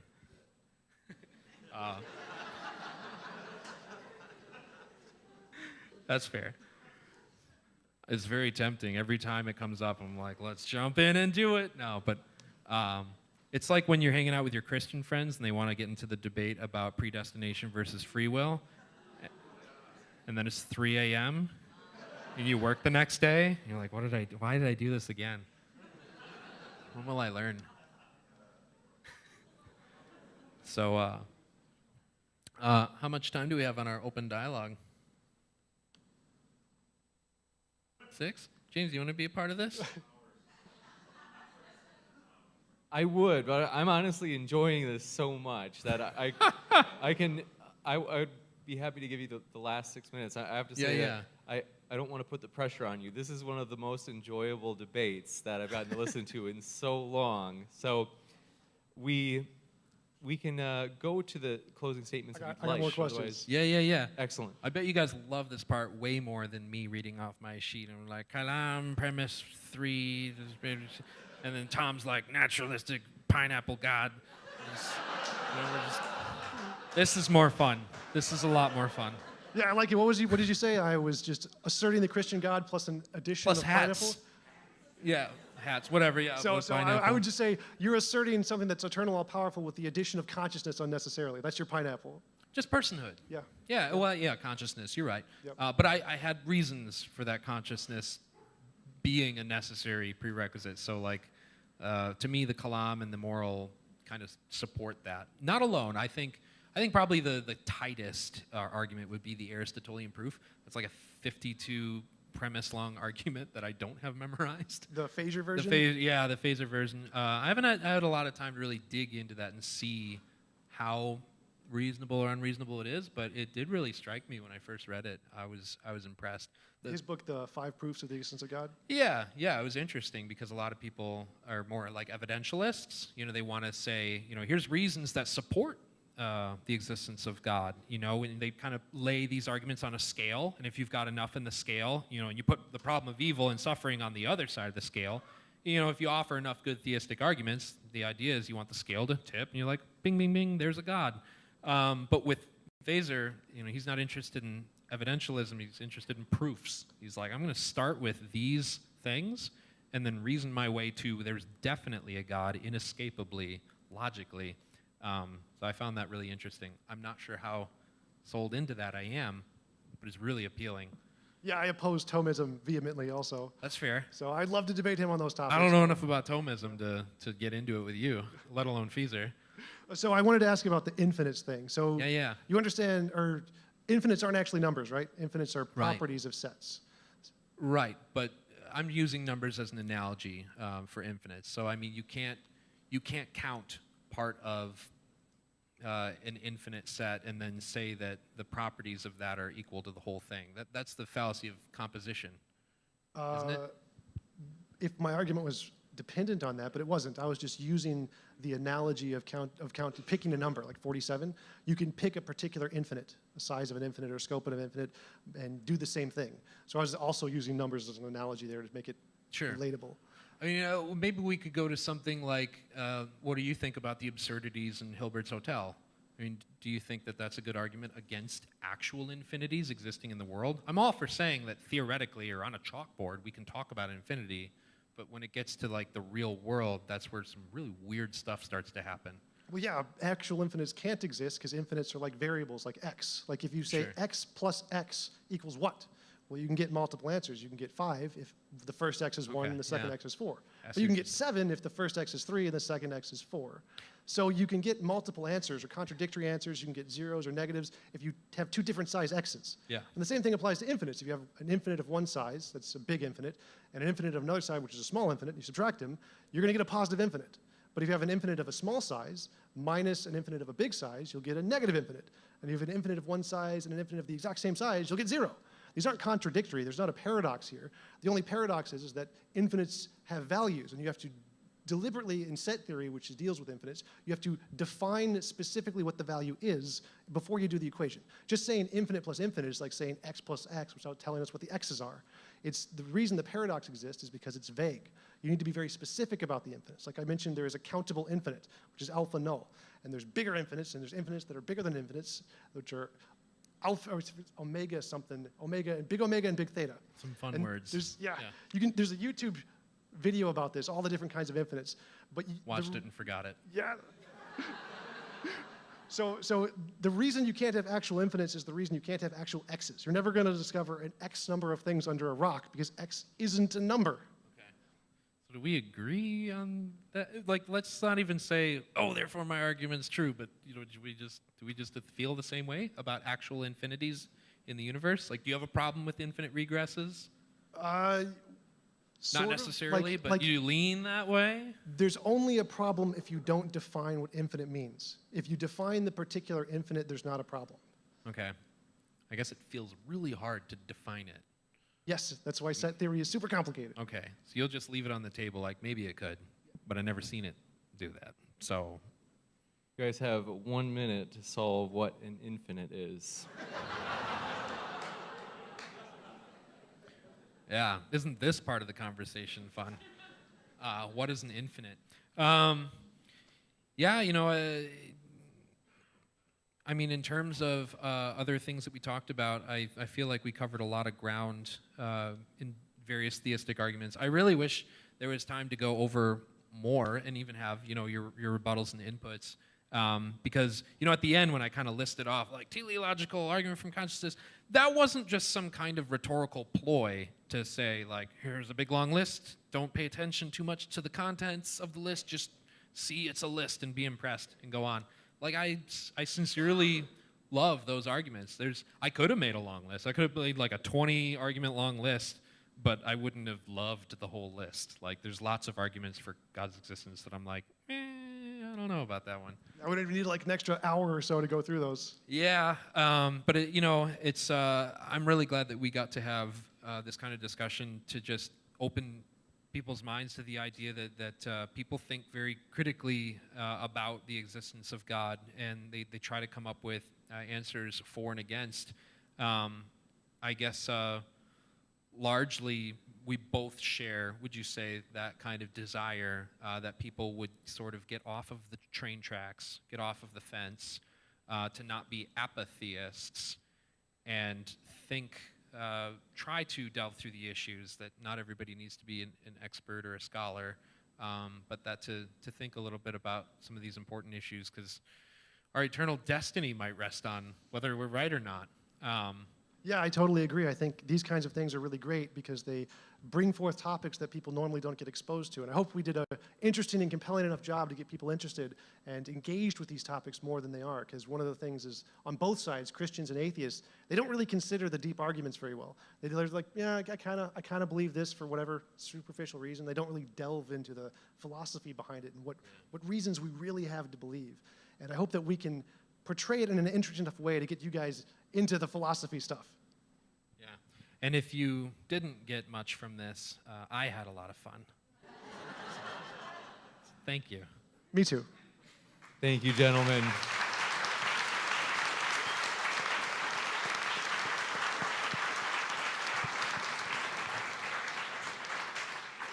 We will now move into the brief closing statements before Q&A. So each speaker will have 5 minutes to do their closing statement where you could say draw together the threads of the debate, and then, like I said, we will go to the Q&A. So for the Q&A, as mentioned, we will prioritize the questions from the audience, the live audience, and then if we run out of questions, we will go to questions from the live chat from the online stream. And when we do get to that point, what we'll do is have people line up at each microphone and alternate from side to side. So with that, I am setting the clock, and thank you, gentlemen, very much for that excellent conversation. I am setting it for 5 minutes, and Stephen, I will start it on your first word. The floor is yours.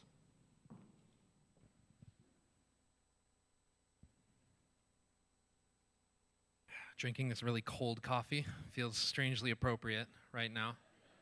That's where we started.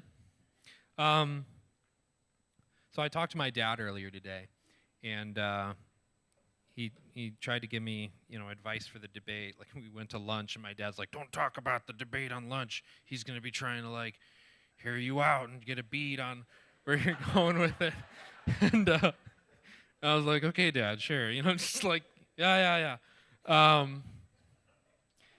And at one part he told me, and I told him, "Dad, I don't know why, because I've preached in front of these people and I've spoken.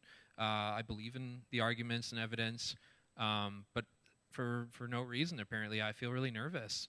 And he said, if you just speak from the heart, that's all that you really need. And I remember when he said that, just kind of having this almost mocking attitude towards what he said. I'm like, "Dad, you don't understand. This is a philosophical debate, scientific debate.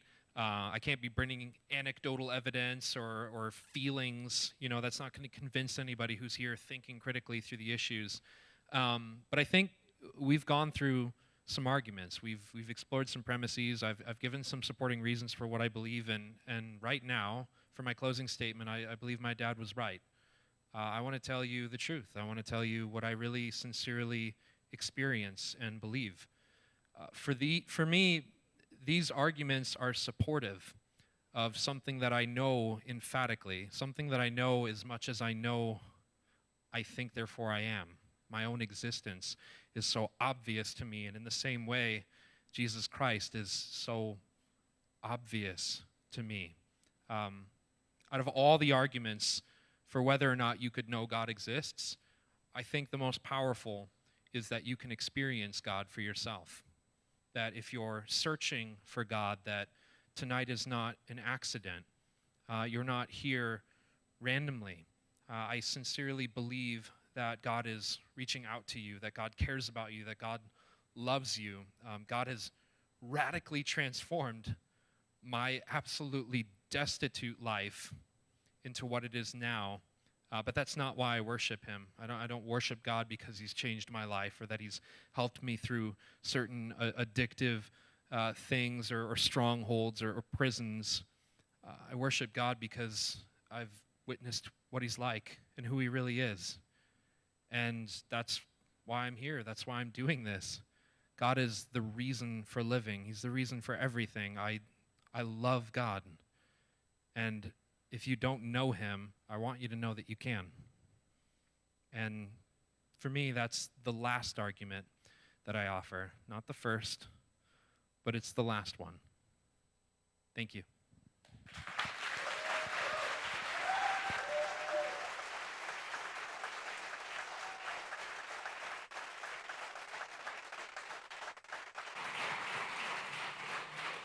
Thank you very much for that closing statement, Stephen. And we will now move to the closing statement from Tom. I have the clock set for 5 minutes, Tom. I just want to say thank you to all you guys again for coming out and watching the debate. This is a great community. I love your church, a beautiful place. You guys are really awesome to be around. Thank you, Stephen, for the great day and teaching me how to wakeboard. And when I crashed that one time, that was so much fun. This is a wonderful place. I love you guys. I love this community. It's great talking about this publicly and being able to do this debate. And I want to thank the church for hosting it. It's so cool for me. I really love this. So to conclude, I am an atheist because I don't see any reason to believe that God is not one of the imaginary things. I don't see any way that evidence or argument that differentiates a God from the non-imaginary alternatives that we can come up with. I trust very, very much in science because science does show us the difference between here's the imaginary thing and here's the non-imaginary thing. It's a really good way to do that. It doesn't solve all the problems. There's lots of things science can't answer, but ultimately it gives us the best grounds for knowledge that I can really trust. And Stephen said that we can know God tonight, and great, that would be awesome. Have him come to me like right now, present a gold brick. No gold brick. I mean, I've never seen a way to differentiate God from the imaginary. How do I know him? Like, I've prayed. I used to be a Christian. I grew up, brought up in a Catholic household, went to church, went to Christian schools, all the stuff for up until high school. And I prayed every day.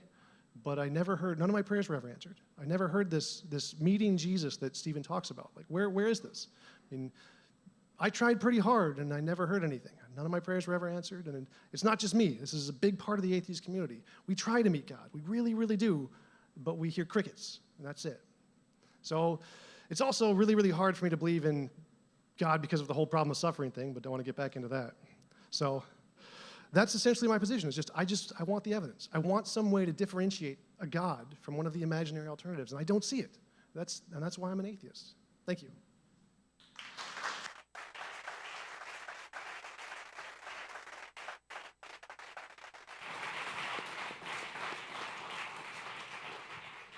Thank you very much, Tom. We will now move into the Q&A, and just letting you know that we are totally trusting you. I've been to debates where they would sometimes have somebody standing next to the microphone to eventually yank it away if someone went into a diatribe. So we would just ask that it's totally okay if you have a kind of a setup for your question where you say, hey, I wanted to run this idea by you, and what do you think of this, given what you said in the debate? Totally cool.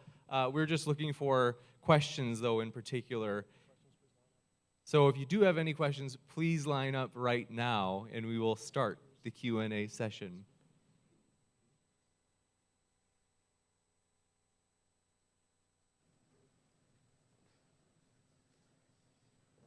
That's totally up to you.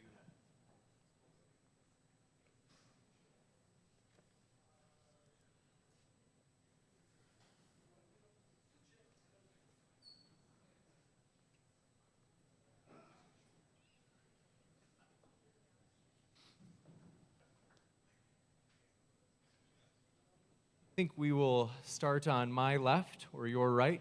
If you'd like to ask the first question, and of course, if you want to just mention who your question is for at the beginning, and if you'd like, you can ask the question to both speakers as well. Okay. Well, first, I just want to say you guys it's pretty awesome just seeing the dedication, just how much of your time that you guys both spend to study, and it's definitely not my conviction to, be as deep into a lot of these issues as you guys are, but it's super cool just to see, what you guys both do, and so I'm much more simple-minded as far as a lot of things go. But, so this question is for Tom. So I heard you use a lot of the terms if and could and possibly and unknown natural when addressing, just different topics, scientific or otherwise. But science does name concepts by name, not unknown. And you say that science stops at what can't be tested. You also say that science gives us a way to differentiate between the imaginary and not imaginary. So most in the scientific community, and this may not be you, but most in the scientific community that I'm aware of anyway, they name spontaneous generation, for instance, as the origin of the first life form, which is the foundation really of, from the first life form till we got here. It's a concept that's deduced to make a bridge between no life and life, because we can all agree that we're alive in here. Well, most people would probably agree with that. Most of us. Yeah, right, most of us. I object. So Sorry. Spontaneous generation kind of being the bridge between no life and life. It has not been tested or duplicated even once in a lab, making it not scientific. It is just a theory. So would that widely accepted theory be equal or have more merit than deistic creation? Well, taking the position we don't know would have more merit. So we could come up with an explanation. In fact, there are lots and lots of different hypothetical explanations of the origin of life, abiogenesis. Mm-hmm. And recently, we actually have seen a lot of progress in this. So we've seen RNA, which is the foundation of DNA, being made by itself on clay. So we've seen the basis of DNA forming from lifeless inorganic material on its own, on clay. And then That's someone all placed there. What? That's someone all put together in one place. No, this is on its own. They just put it. Okay. Just put it together. It forms on its own in clay, and we can know a DNA can form from RNA. I actually had a debate on this with Dr. Fuzz Rana from Reasons to Believe. Mm-hmm. So we've actually been making lots and lots of progress on this, and it seems like this is just one of those unknown things, like lightning. 2,000 years ago, we couldn't explain lightning. Correct. So is Zeus a better explanation than we don't know? We're going to withhold judgment until we have evidence? Well, I'd say no. I'd say the best explanation is we're going to withhold judgment until we have better evidence. For example, it's like induction. If we see white goose, white goose, white goose, white goose, white goose, and then we see a blank, the next best explanation is either we don't know or white goose. It's not black goose. And as far as we can tell, throughout all of history, all of the discoveries that have ever been made have always been natural. So we have natural explanation, natural explanation, natural explanation. So the next most reasonable conclusion is that the next unknown is probably going to be a natural explanation, not a supernatural one. Okay. And I would say the same thing about life. Okay, thank you. Would I be able to have a 30-second, I guess, quick on that? So when it comes to arguments for God based off of microbiology, I personally, I don't really utilize that. If that's something that you're passionate about and can utilize that well, that's cool. I think it's easier and more potent to go with like the fine-tuning argument, because it's more or less the same argument, but with fine-tuning, it's on a grander and even more difficult scale. Like the cosmological constant is tuned to 10 to 120th power. That's insane. That's an inconceivable number. So I think that cosmology is easy enough that you wouldn't have to appeal to biology for the fine-tuning of life. But yeah, that's all I had on that. Testing? Quicker question? Is this working? All right. Hello. So the fun one, I have a couple-part question because, well, I had some questions, but then I had to rewrite my questions because Stephen literally covered what my questions were. Good job, by the way. Like, I'll show you later. It's like word for word. But this first one is a fun theoretical question for anyone that we're probably not going to answer. If science can really answer anything that theology can answer, how many universes has the letter X created? And if the letter X created universe, does creating said universes give the letter X personhood and consciousness? I think Who are you asking? it's a joke. It's kind of a covering of the whole. All right. It's, The answer is the square root of a pork chop. yes. That's how I feel about abstract concepts, creating things out of nothing for no reason. That was the point of the joke. Now for Tom. You want a second question? Now for Tom.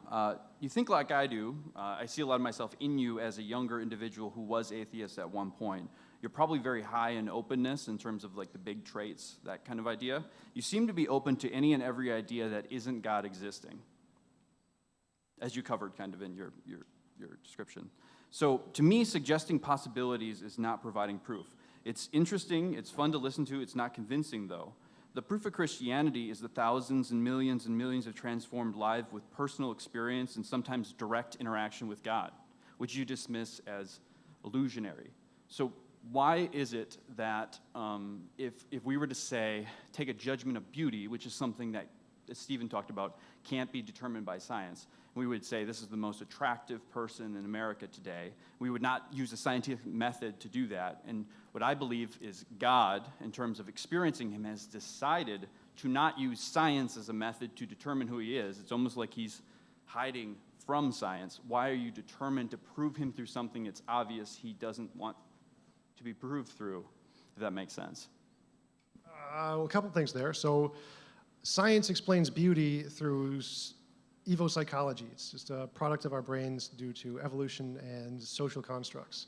I would say it's essentially the same as what is the tastiest meal.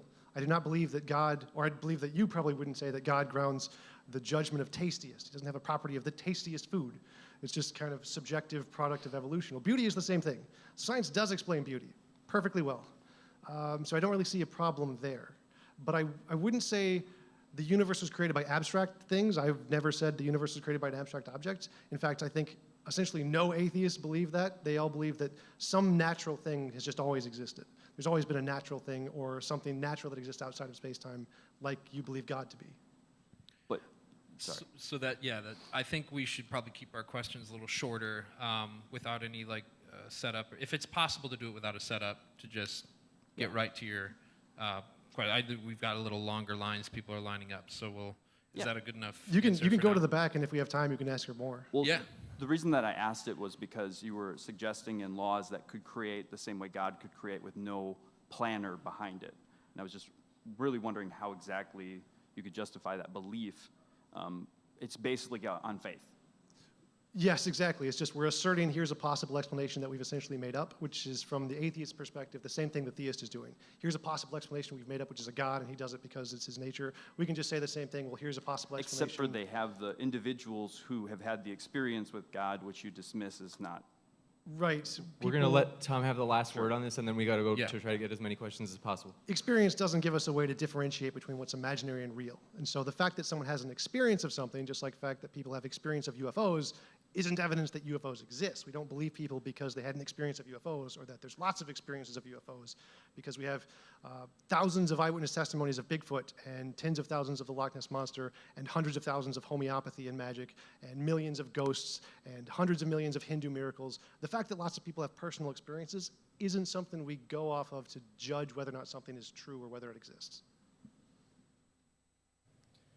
I just want to thank both of you guys for coming out today, and especially for Tom being able to come out and into a church, probably something that is a little discomforting in certain ways, so I really appreciate that. And at the very end of your talk, you had stated that you wanted evidence. So this question is actually for both of you. What is evidence? And on top of that, what kind of evidence would it take to be able to change your mind completely about what you believe? So for instance, for you to become an atheist, and then also for you to be able to possibly become a Christian. So. Yeah, I'll start with that. So evidence for me is future testable predictions. Like there are infinitely many ways to explain anything. Like if a cup falls over, maybe it was the wind, maybe someone bumped the table, maybe it was a mouse or a squirrel or a bird. But the good explanation, the best explanation, is one that can predict what we're going to see that we haven't seen yet. So We can say, well, if I think it was a mouse, and if it was a mouse, we're going to find mouse droppings around the cup. And then if we look and we find them, that's a good reason to believe that that explanation is better than the other explanations that couldn't predict it. So in the case of a God, if you can say, if there is a God and I do a prayer or something and this prayer will result in a gold brick in front of me, that's evidence. Now, of course, it's not conclusive, but it is evidence. And what would convince me completely? Well, as far as I know, all powerful, you can't really justify that. Because even if I saw God and saw him create a million universes, that million is still 0% of infinity. So if I was going to be convinced that he's infinitely powerful, I have no idea what evidence that would create. But I could believe there is a God. I could believe it's Yahweh. If we could give it a time travel and see Jesus rise from the dead, that's good evidence of Jesus. There's lots of things you can show, but the omnis, I'm not sure anything could convince me he's all powerful. So for me, evidence, quite simply, without getting too technical about it, is just good reason to believe something. So I think that there's different categories of that. There's different ways of thinking about that. There's even different kinds of reasoning and logic, like abductive reasoning or different arguments. I'm really into formal arguments, whether there's something physical or something more abstract. For me, it's an interesting question, what would change my mind, because I have a properly basic belief in God. So it's something that's grounded in my experience in a deeper way than my senses. So it's not something that I saw God or I felt the presence of God. It's something that I believe as much as I believe that I exist, that I can think. So with that properly basic belief being grounded in something that I feel connected to God in a way that supersedes all things, I'm not saying it's exempt from a defeater. If a defeater were presented to me that showed me, clearly polytheism is true. If we found Jesus' body. Yeah, if we found Jesus' body and we knew that it was Jesus' body and there was no, I don't have any idea how we could create that scenario. But really, I will say that you could present a defeater to my properly basic belief, and then I would have to forego it. And actually, that's what I wanted when I was a young Christian. I came from a background, I wasn't raised Christian. Around age 18 to 20, I got into a lot of drug problems. I was a tattoo artist, and when I became a Christian, there was this big pressure to well, you can't do this, and you can't do that, and you got to give up this, and I was really ornery about it, and I was the biggest problem at Bible studies with my questions. And there was a short period in my life where I wanted to dismantle my own faith, so I searched for the defeaters. In my own experience, all I received was more reinforcement of that belief, which really annoyed me at the time. So yeah, great question. Thank you, guys. Don't know what it'd be. So my question is for Tom. Assuming that you're concerned with being consistent in your worldview, that is, everything logically fits together and makes sense. I'm assuming you affirm determinism, since I would assume you are a naturalist. Do you believe that there's objective meaning to your life? Yes, I am a determinist, and I do believe in objective meaning, and you don't need to have free will to have that. From the atheist standpoint, meaning doesn't need to be given from some kind of magical source outside. We believe in objective morality, just like we believe in meaning and all those other things, even without a God. So yes, I am a determinist, because I don't know what it would mean for there. As far as I know, every action you do is either done for reasons, in which case it's determined by those reasons, or it's done for no reason, in which case it's random, and those are the only two possibilities. There's no way to escape that dichotomy. So either you got determinism or randomness, and it's one of those two, and there's no way to get free will. Question for Tom. I was wondering how your epistemology accords with historiography, or where they intersect. Because, as you already well know, logical positivists had a devil of a time with future testable predictions happening in history. You just simply can't do them. So, for example, I can think of a dozen or so possible conspiracy theories for how Abraham Lincoln was assassinated or how he died. And I can even think of very simple ones, such as he slipped on a banana peel in Peoria, Illinois. How does your epistemology accord for very simple conspiracy theories as opposed to very complex ones that, Yeah, I'll leave it at that. Right, so simplicity is usually a big one. Occam's razor, go with that one. But I'm not a logical positivist, so that was pretty well defeated a long time ago. But my position on historical evidence is the consensus in philosophy or in history is that most biblical scholars and historians hold to it that the study of miracle claims lies outside of the bounds of a historian acting with their professional capacity, which is a quote from Michael Licona in one of his papers, Historians of Miracle Claims. Essentially, history can't adjudicate new things that we haven't discovered yet. So if I told you I saw a dog, that would be reasonable to believe. If I told you I saw a unicorn, that would not be reasonable to believe. The difference between these two claims is that dogs have an implicit empirical basis. There's lots of things about dogs that we can demonstrate today, like their fur, chemical composition, makeup, how to train them, what they're allergic to. None of that exists for unicorns. And just like it would be reasonable for you to believe my testimony I saw a dog, and not my testimony of a unicorn, the same thing applies to historical testimony. So it's reasonable to believe historical testimony that there was a guy named Abraham Lincoln who was shot in a theater. It's not reasonable to believe historical testimony of miracles, magic, mythical creatures, the paranormal, the supernatural, or UFOs. So most historiographers grant things that we can demonstrate or have some basis in empirical reality, but they don't grant things which do not, which is essentially miracles, magic, mythical creatures, the paranormal, the supernatural, and UFOs. Hey, Jeremy, how's it going? Good, how about you? Pretty good. Whoa, wow. They're both from the same state. Yeah, Jeremy Lynch, I'm friends with both of these guys. I'm Minnesota repping with Tom, but go Packers. Boo! All right, anyway, question, quick. So for the cosmological argument, that's a big argument we talked about. Are there any potential significant differences for how that argument could explain, say, a theistic conclusion versus a non-theistic conclusion, let's say naturalistic pantheism? In other words, is there something that would make us lean a little bit towards one way versus the other in regards to that argument? For both people. No, strictly the three premises that are presented in the original Kalam do not. They don't say anything about a God. They just say anything that begins to exist has a cause. The universe began to exist. The universe has a cause.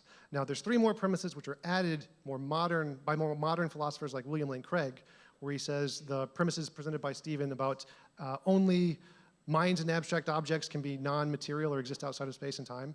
Now, of course, those are essentially just rejected wholesale by most philosophers because we have no evidence of minds existing outside of space and time. There's just nothing of that for the most part.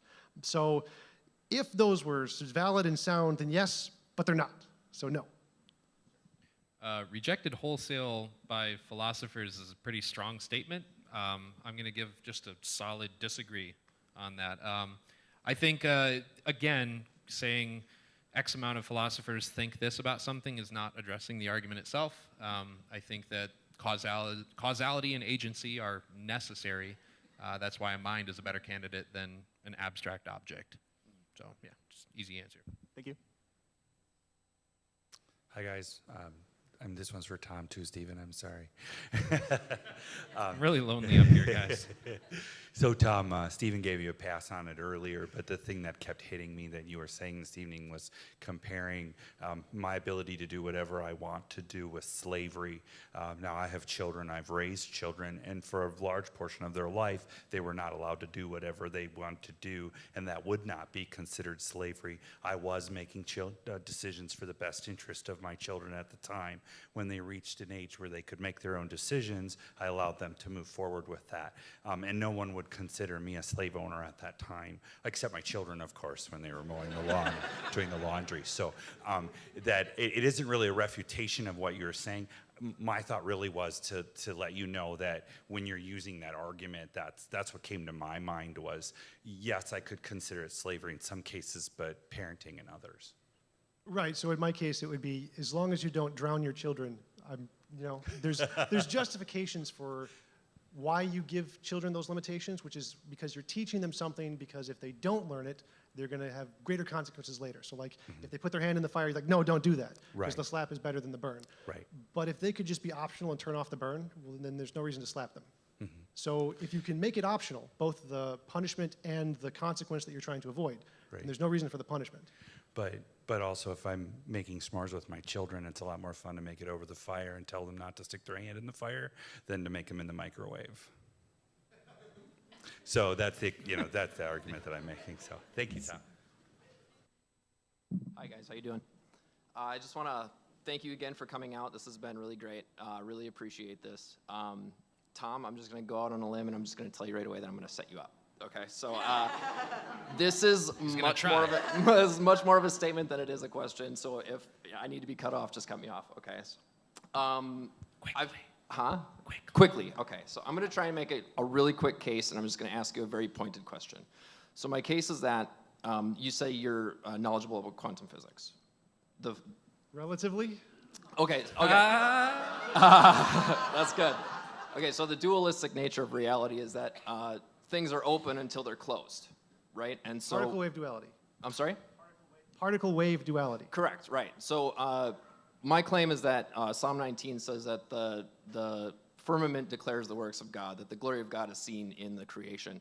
And if we can look at quantum physics and say that something is open until it's closed, and what makes the difference is that we observe it, kind of gives credence to the object of faith as a tangible thing. And so I bring this up to kind of point a question at you and say that, isn't it possible that the Bible in its entirety and every claim that it makes could possibly close the system for you and just say that if I would put my trust completely and wholeheartedly in the name, again, something tangible, the name of Jesus Christ and what he did. And Paul also makes that claim in the New Testament where he says, if Christ was raised from the dead, then everything has credence. If he was not raised from the dead, then nothing, all of our faith is worthless. And so there's a lot of really simple arguments in the Bible where it just makes the statement that says, if, Occam's razor, it's very simple, the simple gospel. And taking the Bible in its entirety can, I believe, for an individual, close that system. And there are perfectly good explanations for the problem of evil if it's taken in the entirety of Scripture. And so my only question, again, I told you I would set you up. My only question is that if you could put your faith in the name of Jesus Christ, could that close the circuit for you to say, yes, it's true? Because there is a definite and an indefinite, and what it takes is the object of faith. Well, I've tried it. I mean, I was a devout Christian for 18 years of my life, so most of my life, or almost 18 years. And most atheists were the same way. I mean, atheists are usually people who have really sought and strived extremely difficultly, read the Bible many times, prayed over and over and over again, and completely devoted their lives to Jesus, and to find out it wasn't working, there wasn't anything there. So it's possible, anything's possible. But the majority of atheists would say, no, I've already done that, it didn't work. Okay, thank you. Would you agree that we got to have faster questions? James, how long does I it was say? about to cut that one off. So it is true. We want to keep it as fast as possible. I hate cutting in. Less set up, just pure question, 10 seconds or less if you can. Really try to, because there's more people that want to ask questions, and then, of course, we have to wrap up the debate as well. So. Hi, guys. Thank you very much. I just want to make an argument, and my question for you is if you agree or you do not agree. The argument is based on, I see like science versus theology, like the clash of the titans. So let's see if we can find a common ground in between theology and science. Let's say this book is the absolute truth. Nothing else apart of this book is the truth. So science is like a witness who start opening page by page, unfolding all the absolute truth, but little by little. We don't know anything yet, but science is pretty much unfolding this book till they finish and all the truth is known. So my question is, do you agree with my argument? I would say no. I mean, science says there is essentially no such thing as absolute truth. Everything is tentative. Everything is provisional. Everything we could know could change in the future. We could be in the Matrix. We have no idea. Everything science does is just, this is the best we can do by making combinations of the things we can verify, and that's it, and we stop. It's very, very small. The things we can know with science are infinitesimal percentage of what's out there. So science doesn't make any claims about absolute truth, and that's why science and religion are incompatible in many ways. It's because science says, we need to get rid of this idea that we're going to get to the absolute truth, because nothing we know even qualifies or comes close, and religion says, we can know the absolute truth, it's this God. And that's why religion and science are in conflict, because science doesn't want to go beyond what we can demonstrate, and religion does. Thank you. That's it. Emily has a hyper-quick question she would like to ask. I really hope it's hyper-quick. I really hope this is hyper-quick, so I'm going to get us back onto your problem with consent. That you said that, I want to create my own world, and he should give us the option to have consent.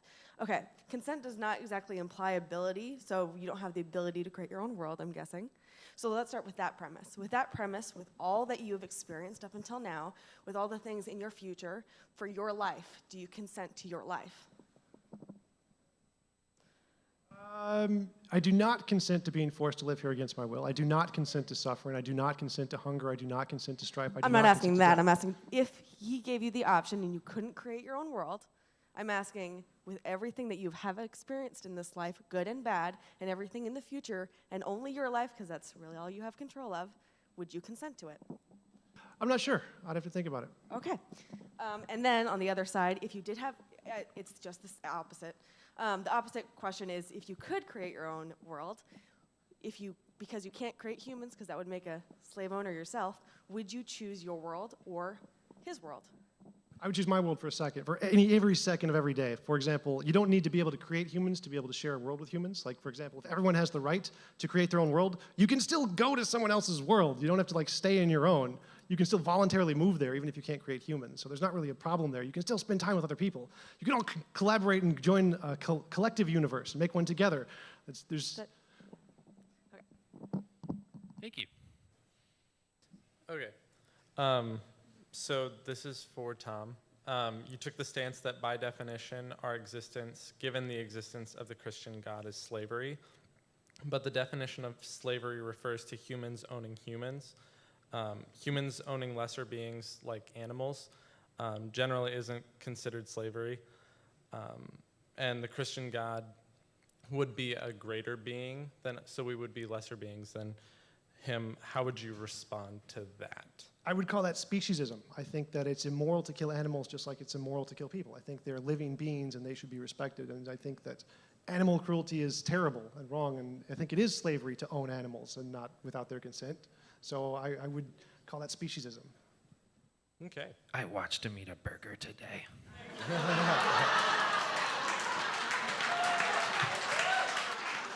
All right. Next question. Breaks this thing.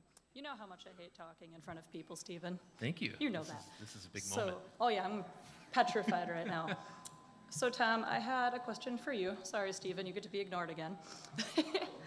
For the whole evil and suffering thing, simple question for you. Have you ever gone through anything difficult in your life? Nah. Of course, yeah. Did you become a better person because of it? Sometimes yes, sometimes no. Fair enough. And then my other thing for the slavery, and I'm going to be the weirdo in the group. I'm agnostic, so I'm not even anything close to either, whatever you guys are. I just kind of decide not to be ignorant enough to not believe there's something, because I definitely know I'm definitely not at the top of that food chain. But if you choose God, as Stephen has, is that then considered slavery still if you choose to follow him? No, not if you choose to. All right, that's all I had. Good questions. Super excited about being here tonight. I was looking forward to it all week. Tom, this is for you. So my father taught me right from wrong, yet I still made my own decisions, good or bad. It's my biological father I'm talking about. My father allowed me to have free will. My father made me mow the lawn, shovel the snow, chop wood, because I obeyed my father, yet I never felt like a slave. My father knows me better than anyone could ever know me. My biological father I'm talking about again. yet he can see the best and worst in me. My Father can predict with perfect accuracy poor decisions I make, and he's not supernatural. Yet, my Father's not surprised when I do wrong, but yet he's angry at the poor decision I made that he knew I would make. He's still angry. My Father did punish me for wrongdoings, and once he took it way too far. And he promised never to do it again. And he kept his promise. My Father loves me unconditionally, and I love my Father the same. Tom, if my Christian God does not exist, and I was simply created by my biological father, is my biological father evil? If he created the world in such a way that you have to go through all that suffering, and he could have created a better world and didn't, he didn't give you the option to go to that better world, then yeah, he's immoral, because he forced you into this world where he had to teach you all these things, whether you wanted to or not, and go through all of this suffering, when he could have just created a different kind of a world and given you the option to be like, nah, I don't want to experience all that. But my question isn't Hold on, about I'm so the sorry. Christian God. If it's to my question is about my Father. If it's just to clarify, okay. Yes, the point is that if it's just your father and he can't create the world in any way, then he's just doing the best that he can, then no, he's not immoral. But if he can create the world a different way and he doesn't, then he's objectively immoral. Okay. So we have time for two really quick questions, and then we've got to wrap up. You talked about suffering and it being optional, and I was wondering what you meant by optional and what makes it morally worse to choose it. Well, it's the choice that's moral. So you having the choice to do it as opposed to being forced to do it without consent. It's obviously more moral that if you can choose it, then there's no problem there. But if you're forced to choose it and you have no choice, especially if you don't want it, that's obviously immoral. You can choose to suffer if you want to. There's no problem there. It's not immoral to choose to suffer. And people do choose to suffer. Like when you work out, you choose to suffer. When you choose to play video games that are really, really hard, you choose to suffer. You can choose to suffer for lots of reasons. But it should be optional. It shouldn't be forced. Thank you. And one last question. Thank you. If science says that there is absolutely no truth, why do you put all of your trust into something? It says we can't know absolute truth. So there could be an absolute truth out there, but science doesn't tell us what it is. So science just gives us a good way to tell the difference between our imagination and what we experience about the world, what exists in reality. But it can't tell us, oh, this is absolute truth and we're done. It's always tentative and provisional. So it says this is what we can show so far, and we're going to put a question mark at the end of whether or not it's true with a capital T. So if I could kind of reply to that, when somebody says, you know, I'm going to just stick with science, that's all I've got, but it won't tell me what's absolutely true, but that's the best we've got. You know, the obvious question to ask there is that absolutely true? I think when it comes to agnosticism, not just about God, but about anything, that there's two types of agnostics. There's the soft agnostic who simply admits ignorance. They say, I don't know the answer, and that's it. And then there's the hard agnostic, which is a really untenable, or at least very difficult position to hold, which is simply to say there is no truth, or the truth cannot be known. Not only do I know, not only is it true that I don't know it, but I know that you don't know it. What's difficult about that position is you somehow have to be in the position where you have access to what they know in order to claim that they don't have the answers. To me, that's impossible. I have no idea what any of you know or think or have experienced for me to be so bold as to say you couldn't possibly have the answers for the big questions that all of humanity has. That's a leap of faith that I just can't make. Want to let everyone know that both of the speakers have their links in the video, and as mentioned at the start of the debate, we would love for you to continue learning about these topics, as this is hopefully just a first stepping stone or one of many others in the future. So thank you all very much for coming out tonight, and we hope you have a great night. Thank you very much to Mill City Church.